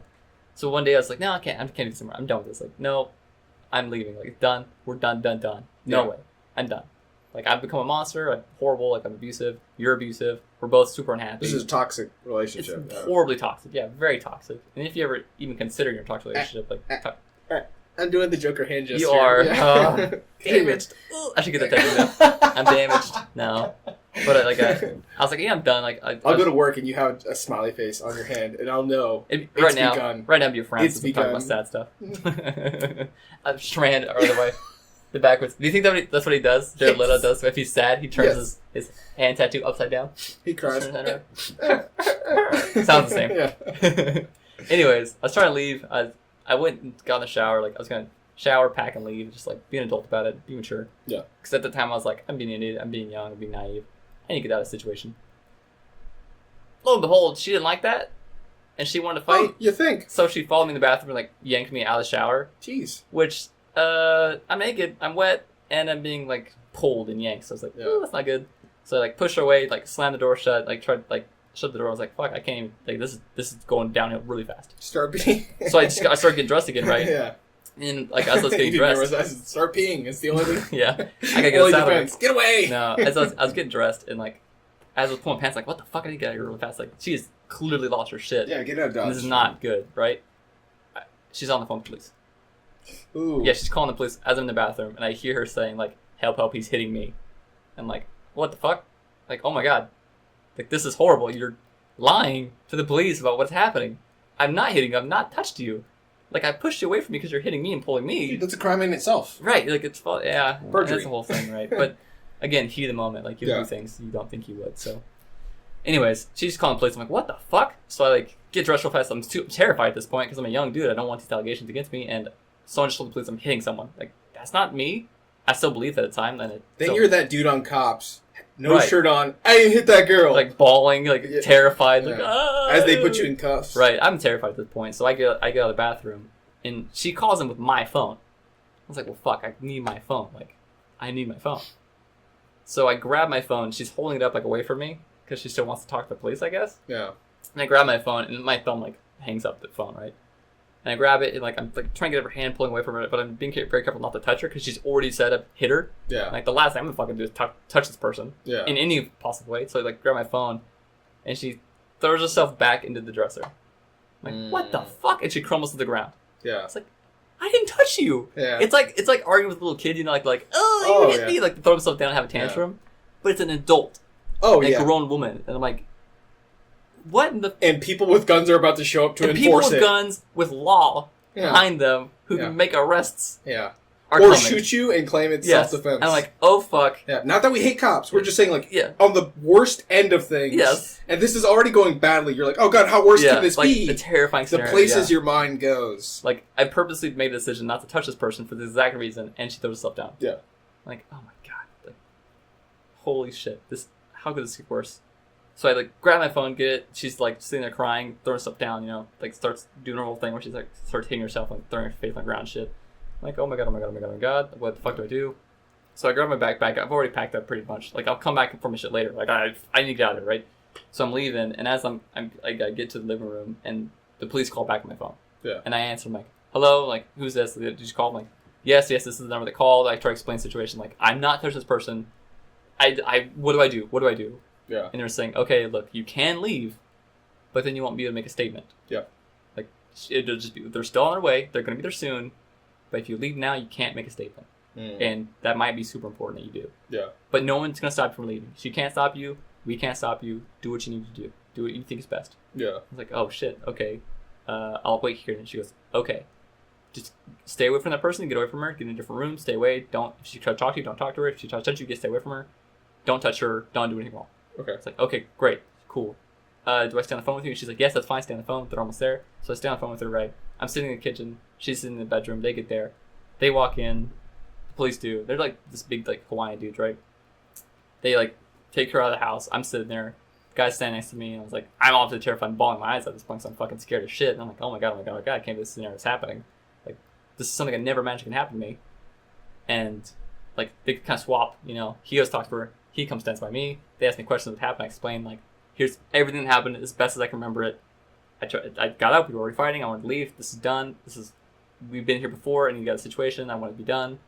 I just get dressed. I'm in the bathroom when she calls the police. I've not touched her. I pushed her away. Here's honestly what I did. I pushed her away, and they asked, like, okay, well, how did you push her? Tell me exactly how you pushed her, exactly how it happened, where you pushed her, how hard, whatever. Yeah. So I tell them, like, okay, yes. And, like, when I pushed her, I wasn't, like, being strategic with my hand placement.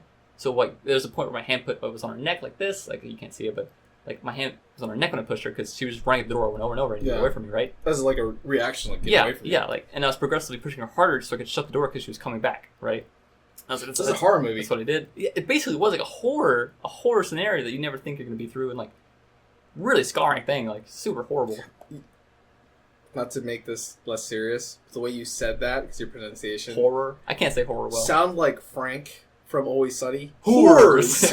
Whores! So it was a horror scenario. I'm like, wow, this changed. That's a horror scenario. I dropped my Magnum condom. No, I appreciate that. That's good. Lighten the mood a little bit. But, yeah, she makes her statements. I make my statements. Right, and then I go, okay, what next? What do I do? And they go, don't come back. Leave and don't come back here. I was like, well, I have questions first. And I go, okay, what's up? It's like, is she injured? Does she have any physical injuries? Like, anything? They said, yeah, she had bruising on her back. I was like, okay, that makes sense. From the dresser, throwing herself down and hitting herself, you know? Like, okay, that makes sense. Right, like, of course, that kind of lines up with what I told them. So remember when she broke her foot from jumping from the second... No? Edward Sharp and Magnetic Zeros? Huh? Edward Sharp and Magnetic Zeros? No, dude. From jumping from the second story. Oh, My Chemical Romance. Yeah. Yeah. The whole time you were describing this and you, like, putting on clothes, thinking about running away, I was playing that song in my head. Basically, yeah. Because you were not okay, and it was an angsty scenario. Yeah, it was an angsty scenario, yeah. And you drove away crying, listening to I Don't Love You. At that point, I wasn't crying anymore. It was just, like, tears coming out of my eyes, and I was just, like, frozen with fear, like, oh my god, what's happening? Right? But you were listening to I Don't Love You. No, nothing at all. I was just like, I was on my motorcycle too. Which is like, imagine being horrified. Dude, yeah, that's not a tears good thing. coming out your eyes and trying to ride a motorcycle. Yeah, it was dangerous as shit. You're a bundle of nerves after something like that. Oh, dude, yeah, my nerves were shocked. Shell shocked. That's the term. Absolutely, yeah. You might have been actually like in shock. Kind of found out later on that I got diagnosed with a very minor PTSD. From that whole scenario? Yeah, because there was a long time afterwards. Like, even just seeing the same model car as hers, my stomach would twist. Like, horrible sickness twist. For a long time after. And it's way better now. I don't do it anymore. But if I see a picture of young Anakin, I think of... Same thing. Like, I think of a sand. Oh. Acting. Writing. No. Literature as a whole. It's been hard. It's rocked. I don't think I can look at it the same way. But yeah, they told me, finally, like, okay, you leave, like, don't come back, don't communicate, like, whatever. Yeah. Just don't continue this. Like, clearly, you know something's wrong. It's like, okay, like, can I say one more thing to her? Like, yeah, sure, don't be insulting, like, blah, blah, blah. Like, don't say anything, like, inflammatory, just whatever you say. I was like, yeah, I'm just gonna tell her, like, I'm gonna be back with my stuff later on. I'll, like, send her a text, but I'm gonna block her number anyways, so I'll unblock it, send her a text that I'm on my way. I'm gonna ask that she not be here when I get here. Like, okay, that makes sense, great, perfect. So I tell her that. And I leave, and, like, a week later, I'm still, like, freaked the fuck out. I'm calling my parents, like, I try and explain the situation, talking about what's going on. I'm so scared, I don't know what's gonna happen. Yeah. Like, they didn't explain anything to you. Please, don't explain anything. And I find out later on what happens because they kind of talk to her instead of me. Since Yeah, you don't know what's on the report. Exactly. You never find out. Unless it goes to, like, court and stuff, you never find out. Later, like, a week later, she emails me. In the report, cried like a bitch. Cried like a bitch. This guy shit himself the whole time. I basically was. They're like, this dude ain't shit. But like Black Dynamite, you ain't shit. Black Dynamite. But I sell drugs in it. My favorite is Little Girl Penny in that whole Black Jaws episode. Black Dynamite, you ain't shit. Little Orphan Penny, no! The funny thing is, he's the shit. He's the shit. So many people tell him otherwise. Yeah, that's so funny. Oh man, it's a good show. I need to watch that to feel better after this. But no, a week Treasure later. Planet. We'll watch Treasure Planet. Cat girls. I need cat girls. I need a tall, charming cat. They have cat babies. Captain woman. They do. You're right. That's really cute. Anyways, I forget she marries the dog. Week later. Oh yeah. All right. That fucking dog. A week later, she sends me an email. Her defense for calling the police and telling them I was beating her. So she said, "Don't worry, I lied to the police in my statement and said you didn't do anything wrong." Don't worry. What wow. The fuck? Yeah. What is wrong with you? At this point, I was still super mad about the whole soundtrack thing. immediately changes. Yeah. It's the time I was like, I was still feeling guilty. Like, oh my god, DMX. It's horrible.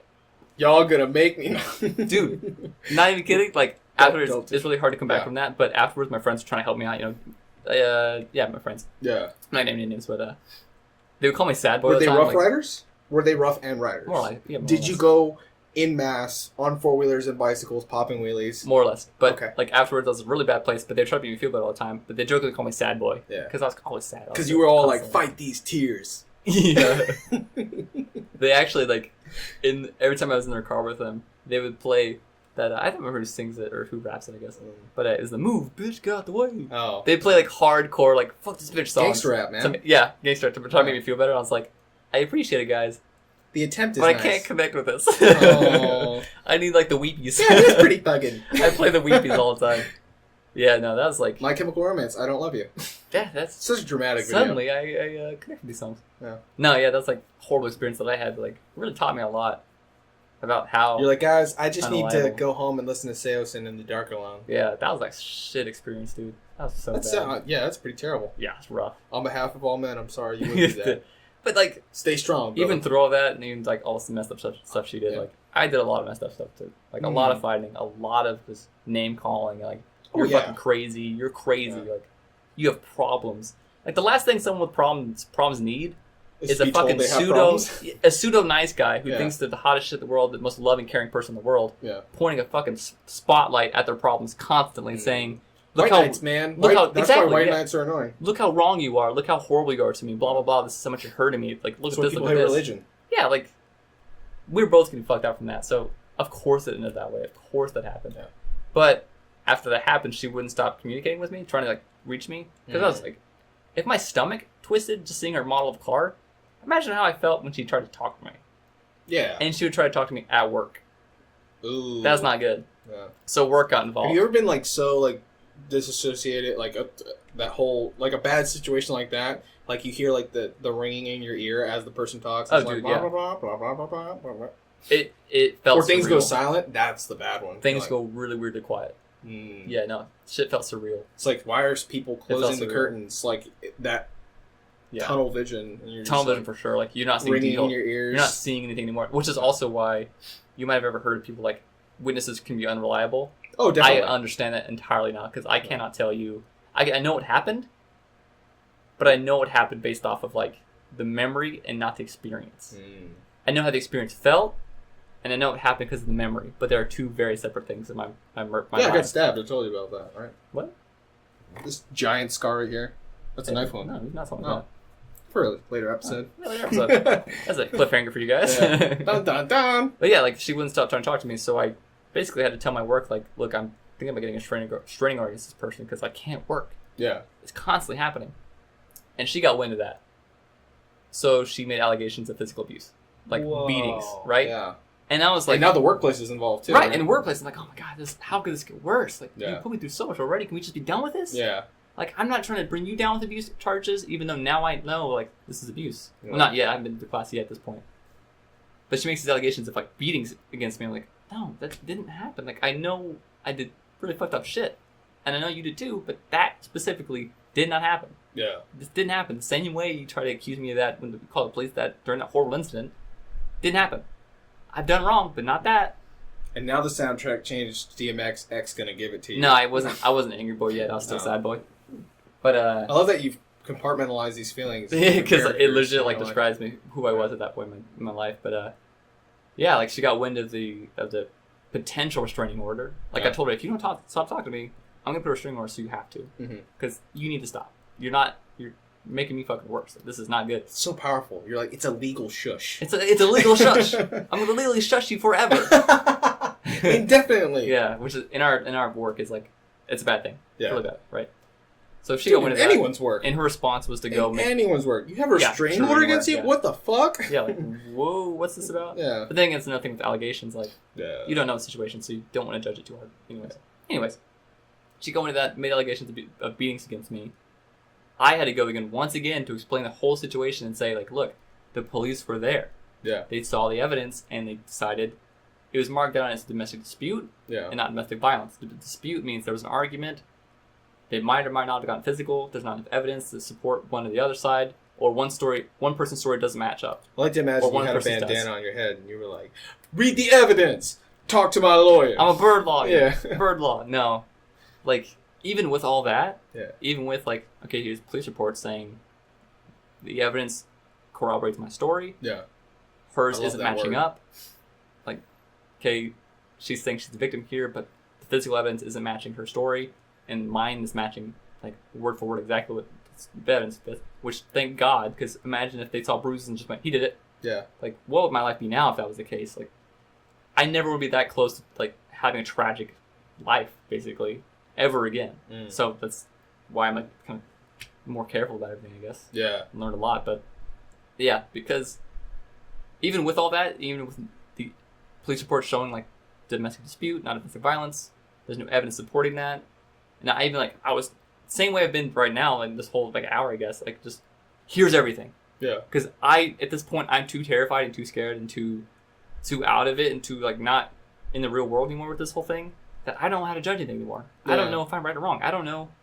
Like, I feel guilty. Even if I don't know if I was right. I don't know if I was wrong.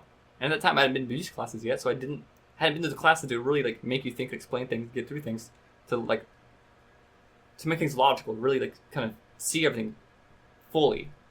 So I was like, okay, look, here's everything that happened. And they're like, holy shit, what the fuck?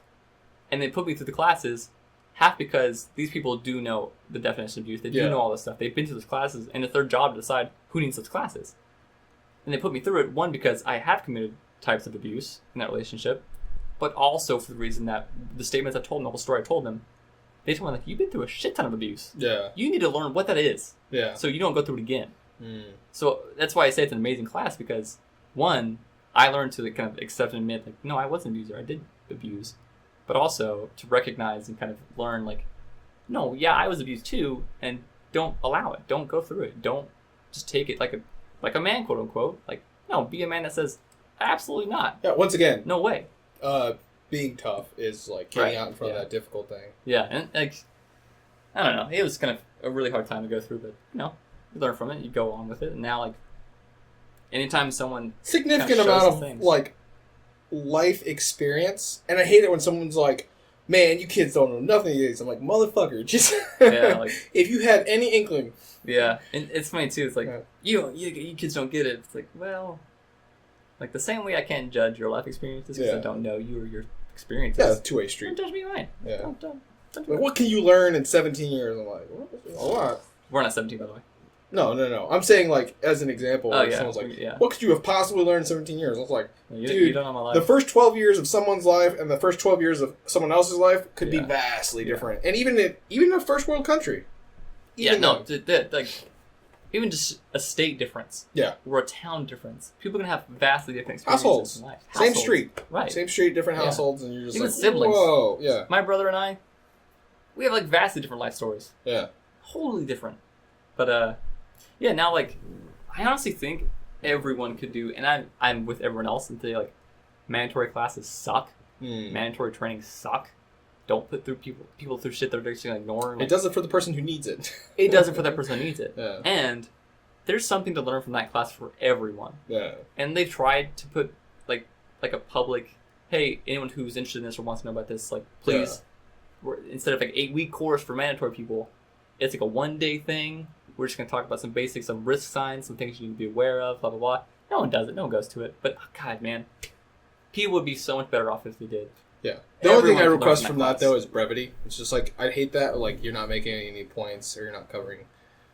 Yeah. Make the material, put some effort in the material. If it is important, Yeah. I'm gonna, for me to get that notion across that you really want people to get help if they need it, don't do that, like, also, don't have that, like, old guy speaker, like, this is my story, and he's just You need to the be worst smart about storyteller of all it. You need to time. be smart about it. Yeah. I'm just saying, like, if it's an important fact, Guess what? let's make sure it's in the best package possible so that people, well, not only, like, I'm not saying, like, people have to be interested. All those stories, sometimes it's going to be a boring story, but just make sure that's in the effective package as possible, because it is important. Well, guess what? Podcast star. No. When I'm down and out in the future, Mhm. I'm gonna be a public speaker telling the story. I mean, you kind of are now. Yeah, basically, yeah. Yeah, but you're not down and out. No, not like trying to make money off of Yeah. it. That's my point. I'm gonna make money off. Yeah. Woo, woo, woo. Oh, write a book, man. Apparently everyone does it. No. Write a book so I can ignore it. No, because I mean, people can't do something else. Yeah. The only way we're gonna get people to listen to this is they can do anything else.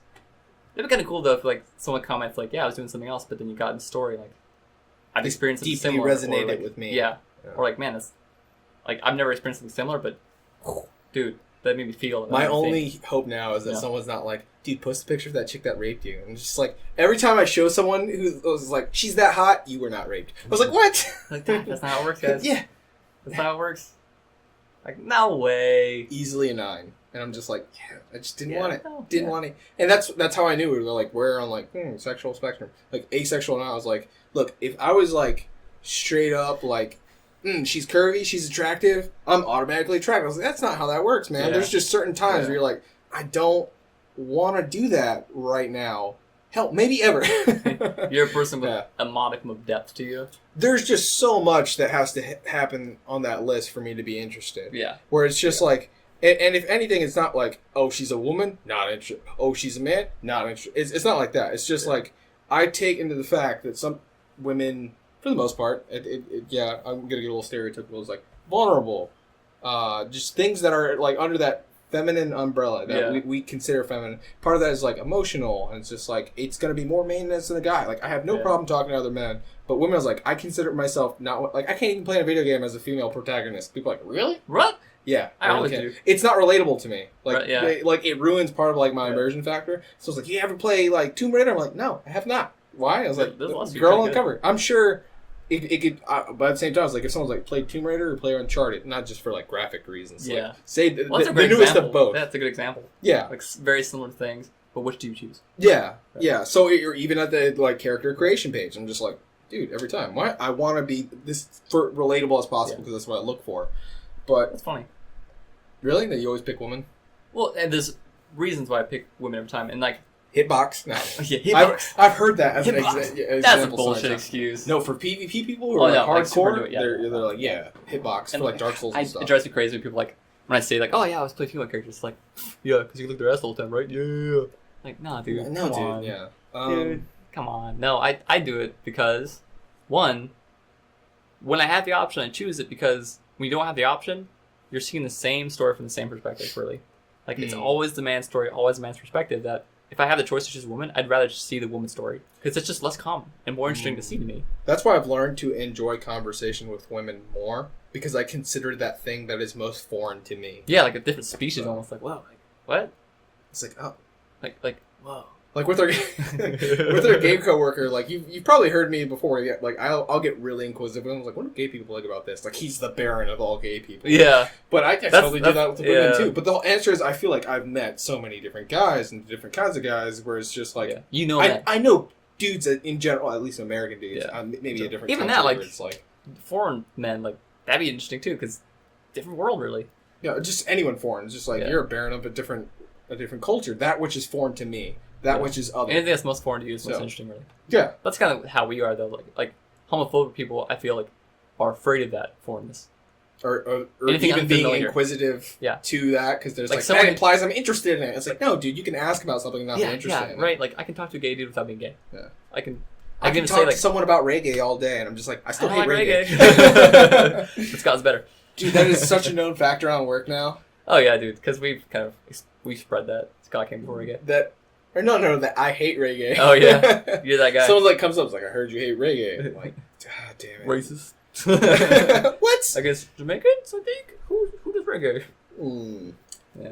Have you done any research in that and like the history of? No, I just joke about it. I don't know anything about Oh well, something that I've like when I was in high school, like senior year, and they were like, "What do you want to be?" and I was seriously thinking about it. I'm very much into heavy metal. It's something a lot of people know about me. Wear a lot of like, band tees and everything. But I want to be like a metal journalist, like a rockumentarist cool. or whatever. Because like some of my favorite movies all it. the Did you say time. rockumentary?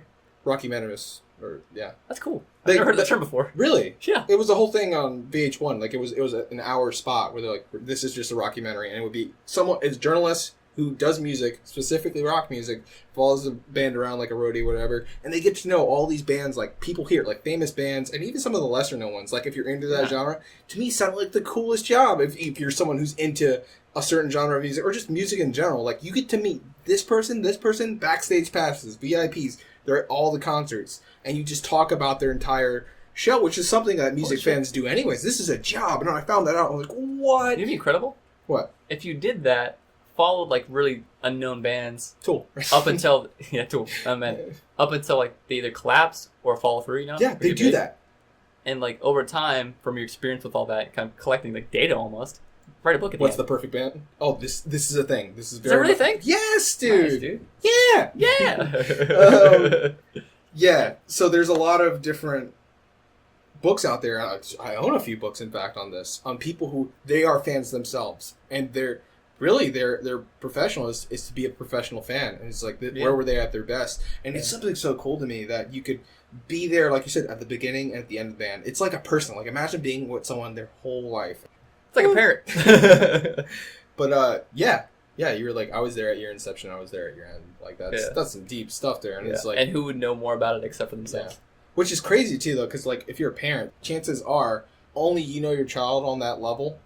But in this case, this is something that so many people might know if it's a popular band, but they don't know them like you do. Why? Like you met the person, you interviewed those know people. what they've been through. Like you know like some story behind them. It's like you knew how they related to other people. So that was very cool. It's kind of like knowing like multiple people, really. Yeah. It's like, well, yeah, you know them now. Yeah. But that's not who the guy was before this. Yep. That's not who they were before and this. you can that can shine through on your work later on when you write that person's like the effects of biography, or you even help with their autobiography. That's cool, man. Or you just become their friend. I was like, what if that, like, meeting your heroes, what if it's the positive story? Like, no, that dude's you could probably write awesome. an entire book based off of what effect you think you've had.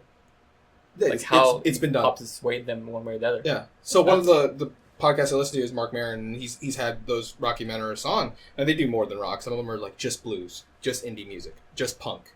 And they had one where I was like, oh, do you know anything about the history of that? But the cool thing is like you learn how an era, how a movement of so many different variables from the outside that you wouldn't think was involved in that music. Yeah.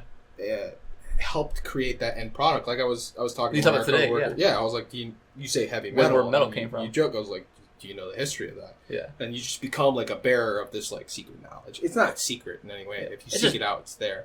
I think we touched on this before, but it adds so much more intrigue and interest to something that could be. Yeah, it's like anthropology. I mean, it is anthropology, just of this like. It's like history too. Yeah, it is history. It's like within a decade. Yeah, my voice will hit that range. You can see where the yas are in the audio yeah, file. it's pretty good. I like it. But like it. You're gonna see where I laugh. I always do. Yep, mine's very symmetrical. It's bonefish shape. Yep, like a tree.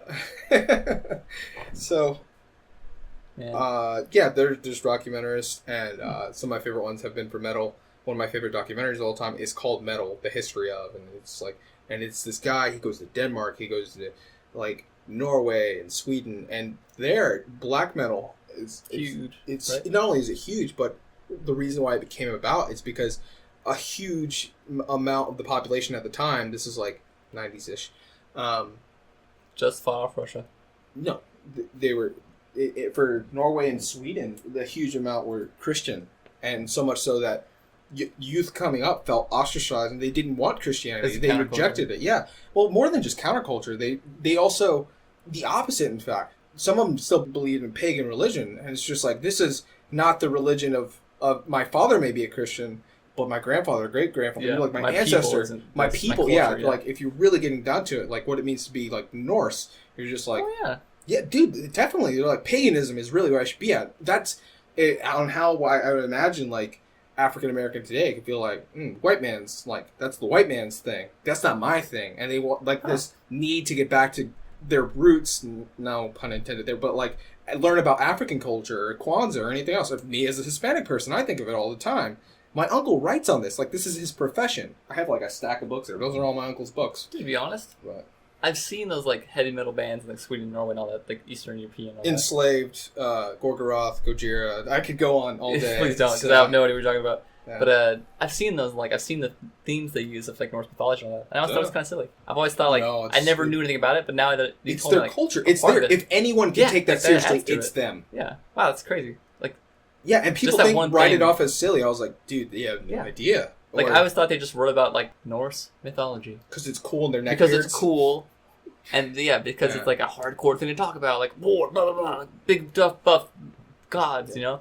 But now you talk about It's ironic that was your notion of it, and then you really thought about it, and you're like... that one little piece of information you shared about metal music, especially in that region, painted that whole thing in a new light for me. Yeah, so when people say heavy metal is meathead and stupid, and people obsessed with being edgy, I get really offended. I was like, no, for some people, this is so much more. Yeah, that's the same thing as saying, like, gangster rap is just, like, horrible, corrupting thing. Definitely. Saying rock music is the same thing. Analogs in all of them. And it's the same thing with reggae. Once you do... So, me as someone, or someone's like, got in my face, like, why don't you like reggae? I was like, well, there's a whole... It's not my taste. A whole bit... you want to get a little bit into, like, the whole cultural appropriation thing, though. I was like, I feel like it's something that, like, white kids use to, like, yeah, I'm down with black people. I smoke weed, so I like reggae. Yeah, so that's definitely part of it. Like I said, I was like, I hate books. Yeah. And we've talked about that before. And that hippie type person. But, even aside from that, that's just one reason why I actually had to delve in and go into the history of reggae, where also, so part of it in the UK, like the African demographic there, who were British, considered themselves British, but then were also outsiders and still just like racism. Yeah. And they had their own music. And sounds familiar. Huh? Sounds familiar. Yes. So this is about to get insanely familiar. You realize how cyclical things are. That, white people there, like what we would consider a social justice warrior, were offended for the black people and how they were treating. Like, yeah, I'm sure some of the black people were offended, but at the same time, like they had like felt ownership, like as a sense of responsibility, and then like he's like, you want to be upset about something, but you don't. You're not that victim person, so you co-opt their right to be a victim. It's not to kind of like push someone else up, but it's push yourself up. You know? Yeah, like look how good I am. Look how just I am. Yeah, definitely. So part of that was when reggae first was established too, where they're just like, what about these Jamaicans who are here in the UK and you people? And it's like, you too. But our people, us. Yeah, that's part of that whole inception of that genre. So in that sense, I do respect it. But then at the same time, like, I feel like it kind of got to start from unjustifiably, I guess. And it's so many people were just, I'm a huge reggae fan. I talked to them about this. I was like, oh no, I had no idea about this. Dog, you know Bob Marley, that's it. Yeah. Well, some of the other, even if they know other bands, I was like, yeah, it's like, but why did this movement start?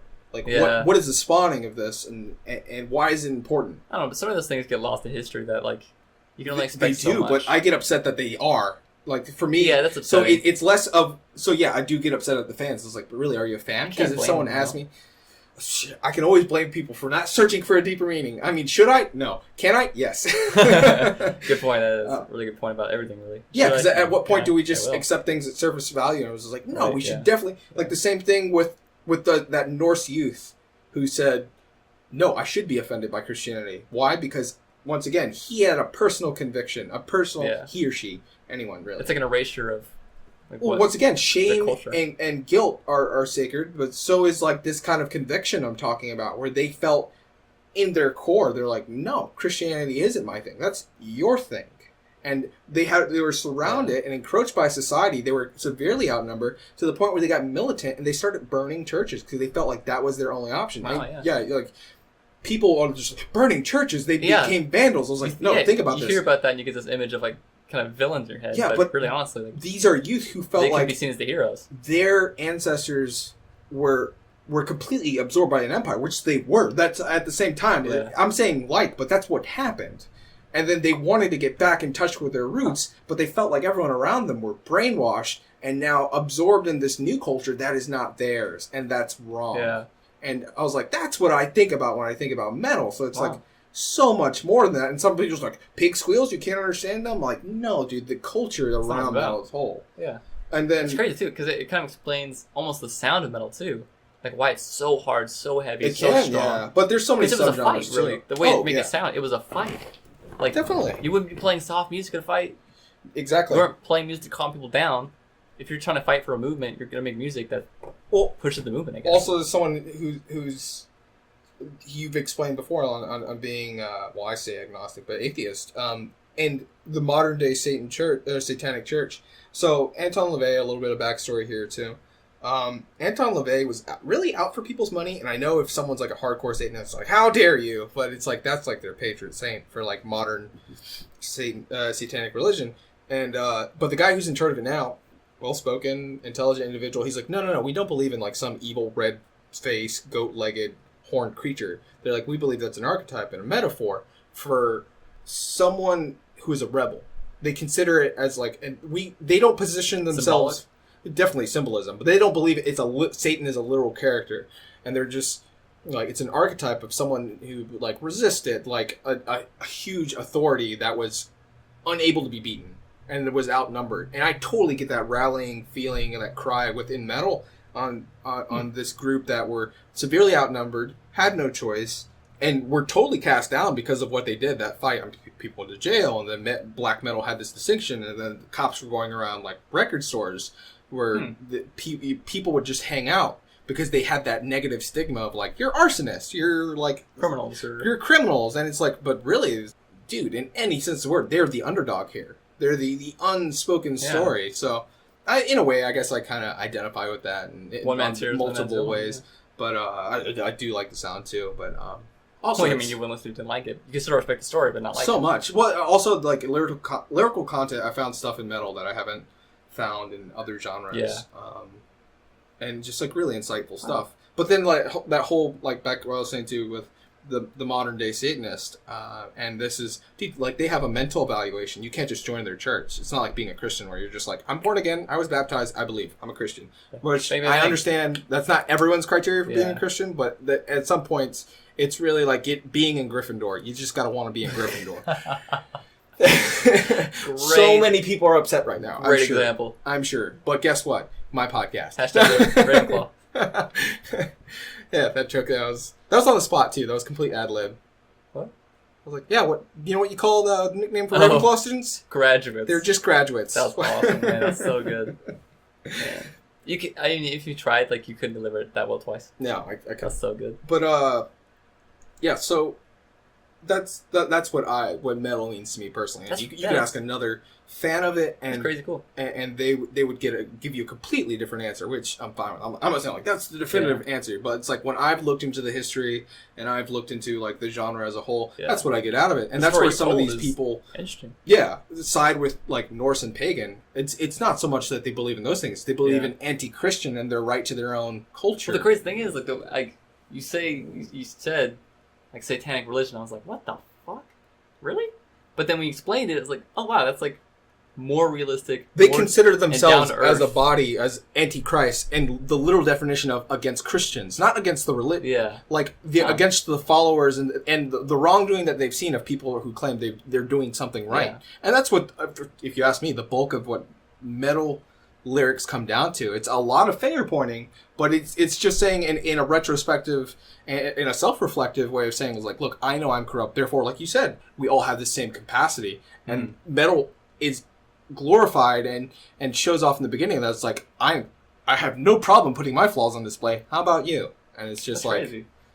Wow. Who's going to come up clean if we all get in the muck? Right, and I guarantee you, if someone like heard you say like satanic religion and just went and shut this thing off. Oh, they'll never get to the rest. They're gonna miss out on that whole explanation that kind of goes like, oh well, man, like there's more to that than I ever even thought about or realized.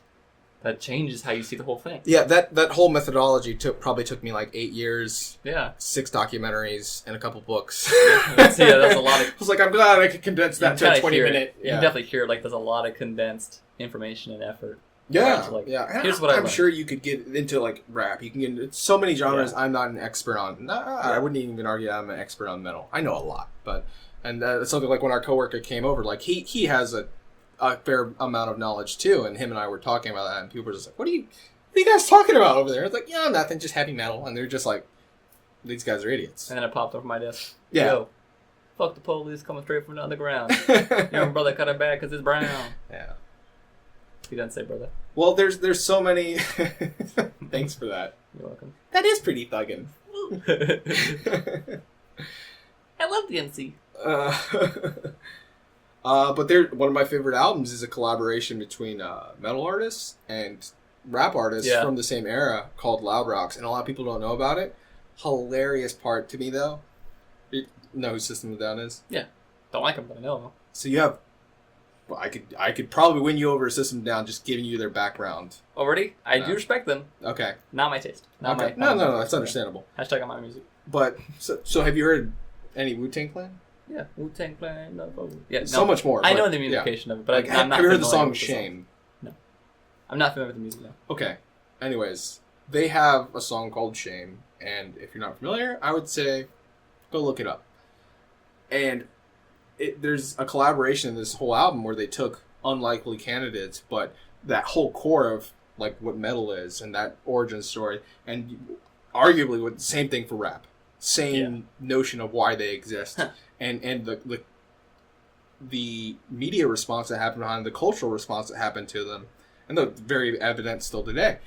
And they paired them together on the same albums, and they would have assigned metal artists to like take an entire track. So there is an existence, a song out there in existence, which is Wu-Tang Clan with Serge Tankian. Oh, I know, I heard you talk about that, yeah.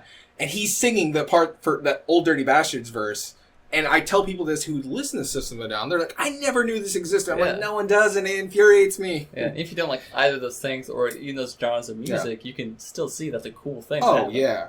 That these two worlds are colliding and everything. And like two otherwise totally disparate Static things. X is on that album. Nice. Yeah. Two disparate things that would like you would never see them like crossing paths or where they could kind of align. Yeah.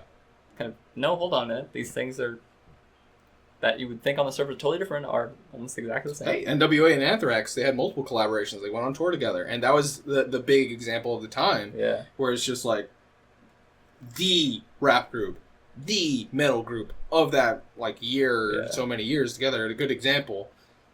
Boom, together collaborating for the same purposes that I just stated there. That's an awesome example for society too, because I'm sure there are fans of one and not the other. And definitely. And the streams crossed, and then they're like, "Oh, you got chocolate, my peanut butter. You got peanut butter and my chocolate." Like, and hold on a minute. Yeah. Maybe rap isn't all bad. Oh, my fun fact that I told you, why I'd explain why we have leather and spikes in metal. Oh, good. Rob Halford. Judas Priest? Are you familiar with that? I know it. Breaking the law. Breaking the law. Yeah. All right, so that song. Rob Halford is gay. Yeah, no. A lot of people didn't know that. Yeah. It's not as well known. Oh, at the time. At the time, right, yeah. Yeah. So he would go to BDSM shops and get this gear. This is when metal is newer. This is like the British invasion. This was what in metal. We've labeled these eras like there's hair metal, and some of them relate more to the American scene. So the War of 1812. Some of them relate more to the UK because this is a battle on two fronts, if you will, and really three fronts when you account for the Scandinavian side of things. And that's black metal, which is way later. But, so Rob Halford, when metal is still newer, goes out, BDSM shops, comes back, because he's gay, but we don't know it, wears black leather, spikes, and fans are like, oh, this is cool, we'll go out and get the same thing. So the only place they could get them were from BDSM shops. And it spread across metal. It spread across genre. Like, yeah, tough, right? But the funny thing is, our entire culture is derived off really shady gay shit and sexual perversions. That's awesome. But today, like, you'll see someone dressed in full black and black suit, like, oh, these either goth or metal, but they don't know where it comes from. Like, you yourself, like for a while, were it's like you even said, you're like, yeah, I was goth for a bit in high Me? school. No, I wasn't. Oh, you weren't? I No. thought you were joking. I wasn't sure What if are you you were talking joking about? or serious. No. Oh. We were talking about, like, My Chemical Romance and stuff, and I was, like, joking about people's, like, yeah, before this. Current Okay, job. hold on. Let me correct some things. Okay. Certain emo haircuts were cool. Oh, okay. Skinny jeans are comfortable. Yes. Because I have skinny legs already. Yeah, I would say, I was like, if you have your legs, yes. If you have fits my me. legs, no. Yeah, it suits me. And emo punk girls are attractive. I agree. On all those accounts, As except for the skinny As far jeans. as me being emo punk, goth, Yeah. whatever. No, I'm just saying, like, but even in those derivative Yeah. cultures, Yeah. so by all accounts, like Black. the punk, goth, Hardcore, yeah. alternative, whatever you want to call it, the hardcore scene came out of the metal scene. And then punk and then post punk. Yeah, and those two meeting really in the halfway, and later on it became very ballady and very much like, I mean, It we talked became a about that. show. Yeah. Lost its kind of So meaningless. more stuff happened Or later. meaning just changed. I Yeah, guess, well, there'll also. always be subgenres and derivatives Right. and changes.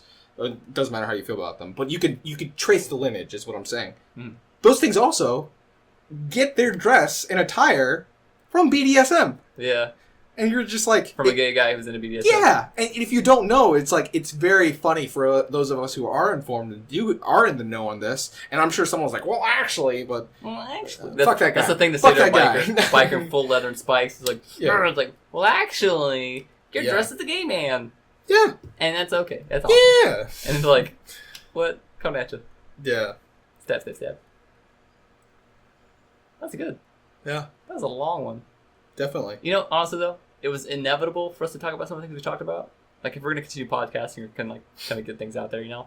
Yeah. Like those big life experiences, especially mine that I talked about, because we didn't even talk about I like. still didn't explain how You I didn't got explain you're proposed to. proposed to, so that's another cliffhanger for you. That's a no for me on my front. Spoiler, no, Yeah. it's a no. But yeah, I think it's inevitable to talk about those things, especially something that's so big and so affecting. Should we? Like, we can keep going if you want. I think we're coming to a pretty good end. We are. We're almost at 4 hours in one go. So. Dude, we're progressing. Do you think we're gonna go even more, like later on in the future? Yeah. Yeah. No, I can't see Our a voice is 5 hour gonna get podcast. It not just voices, but it's just like we get to the point, and this room's like kind of hot, so it's just like Yeah. I'm a little Heat hungry stroke. right now. Oh, hungry. I'm coming heat stroke. You're because like I tiny chose person. I chose to dress as lesbian. You did. You did. You made your This is own an Ellen lesbian jacket choices. for sure. A what? Ellen. Like Ellen DeGeneres? Yeah. Yeah. She's not metal. I would not. No. Hang on. Maybe she didn't do it. That's still like an index on how I grade my things. by the Ellen? way. Metal. Oh. That's so un-Ellen of That's you. how I decide things. That's your wardrobe decisions. What would Ellen wear? What Ellen? My mom would love that I told her that. I like Ellen because I was a little kid. Like a thing I would do with my mom was watch Ellen with her. So Okay. it's not like I'm into Ellen, but like it's a mom thing. So yeah. I don't This is have any absolutely of those what things Ellen with would my wear. mother. My mom's a very white. I don't woman. remember the first 16 years of my life, really. I don't know if I don't that's a remember bad much. thing either. I don't remember. Someone's much. like, you should probably get that checked, dog. I'm like, it's all right. How? Clearly, I didn't need it. You have a memory But doctor? no, someone was just, I don't know. Someone's like, you have repressed memories. You should probably look into that. I'm just like, they're fine where they are. Clearly, I don't need them. They wouldn't be repressed if they were worth remembering. Yeah. It's like, am I operating fine now? Respectively. And continue. By all means, let's not fix this. I'm a functioning repressed memorer. Okay. Yeah. Memberer. All right. Words are hard. That's it. Yeah, clearly. Past 4 hours are a good example of that. Do you know what words aren't hard? Goodbye. Bye, folks.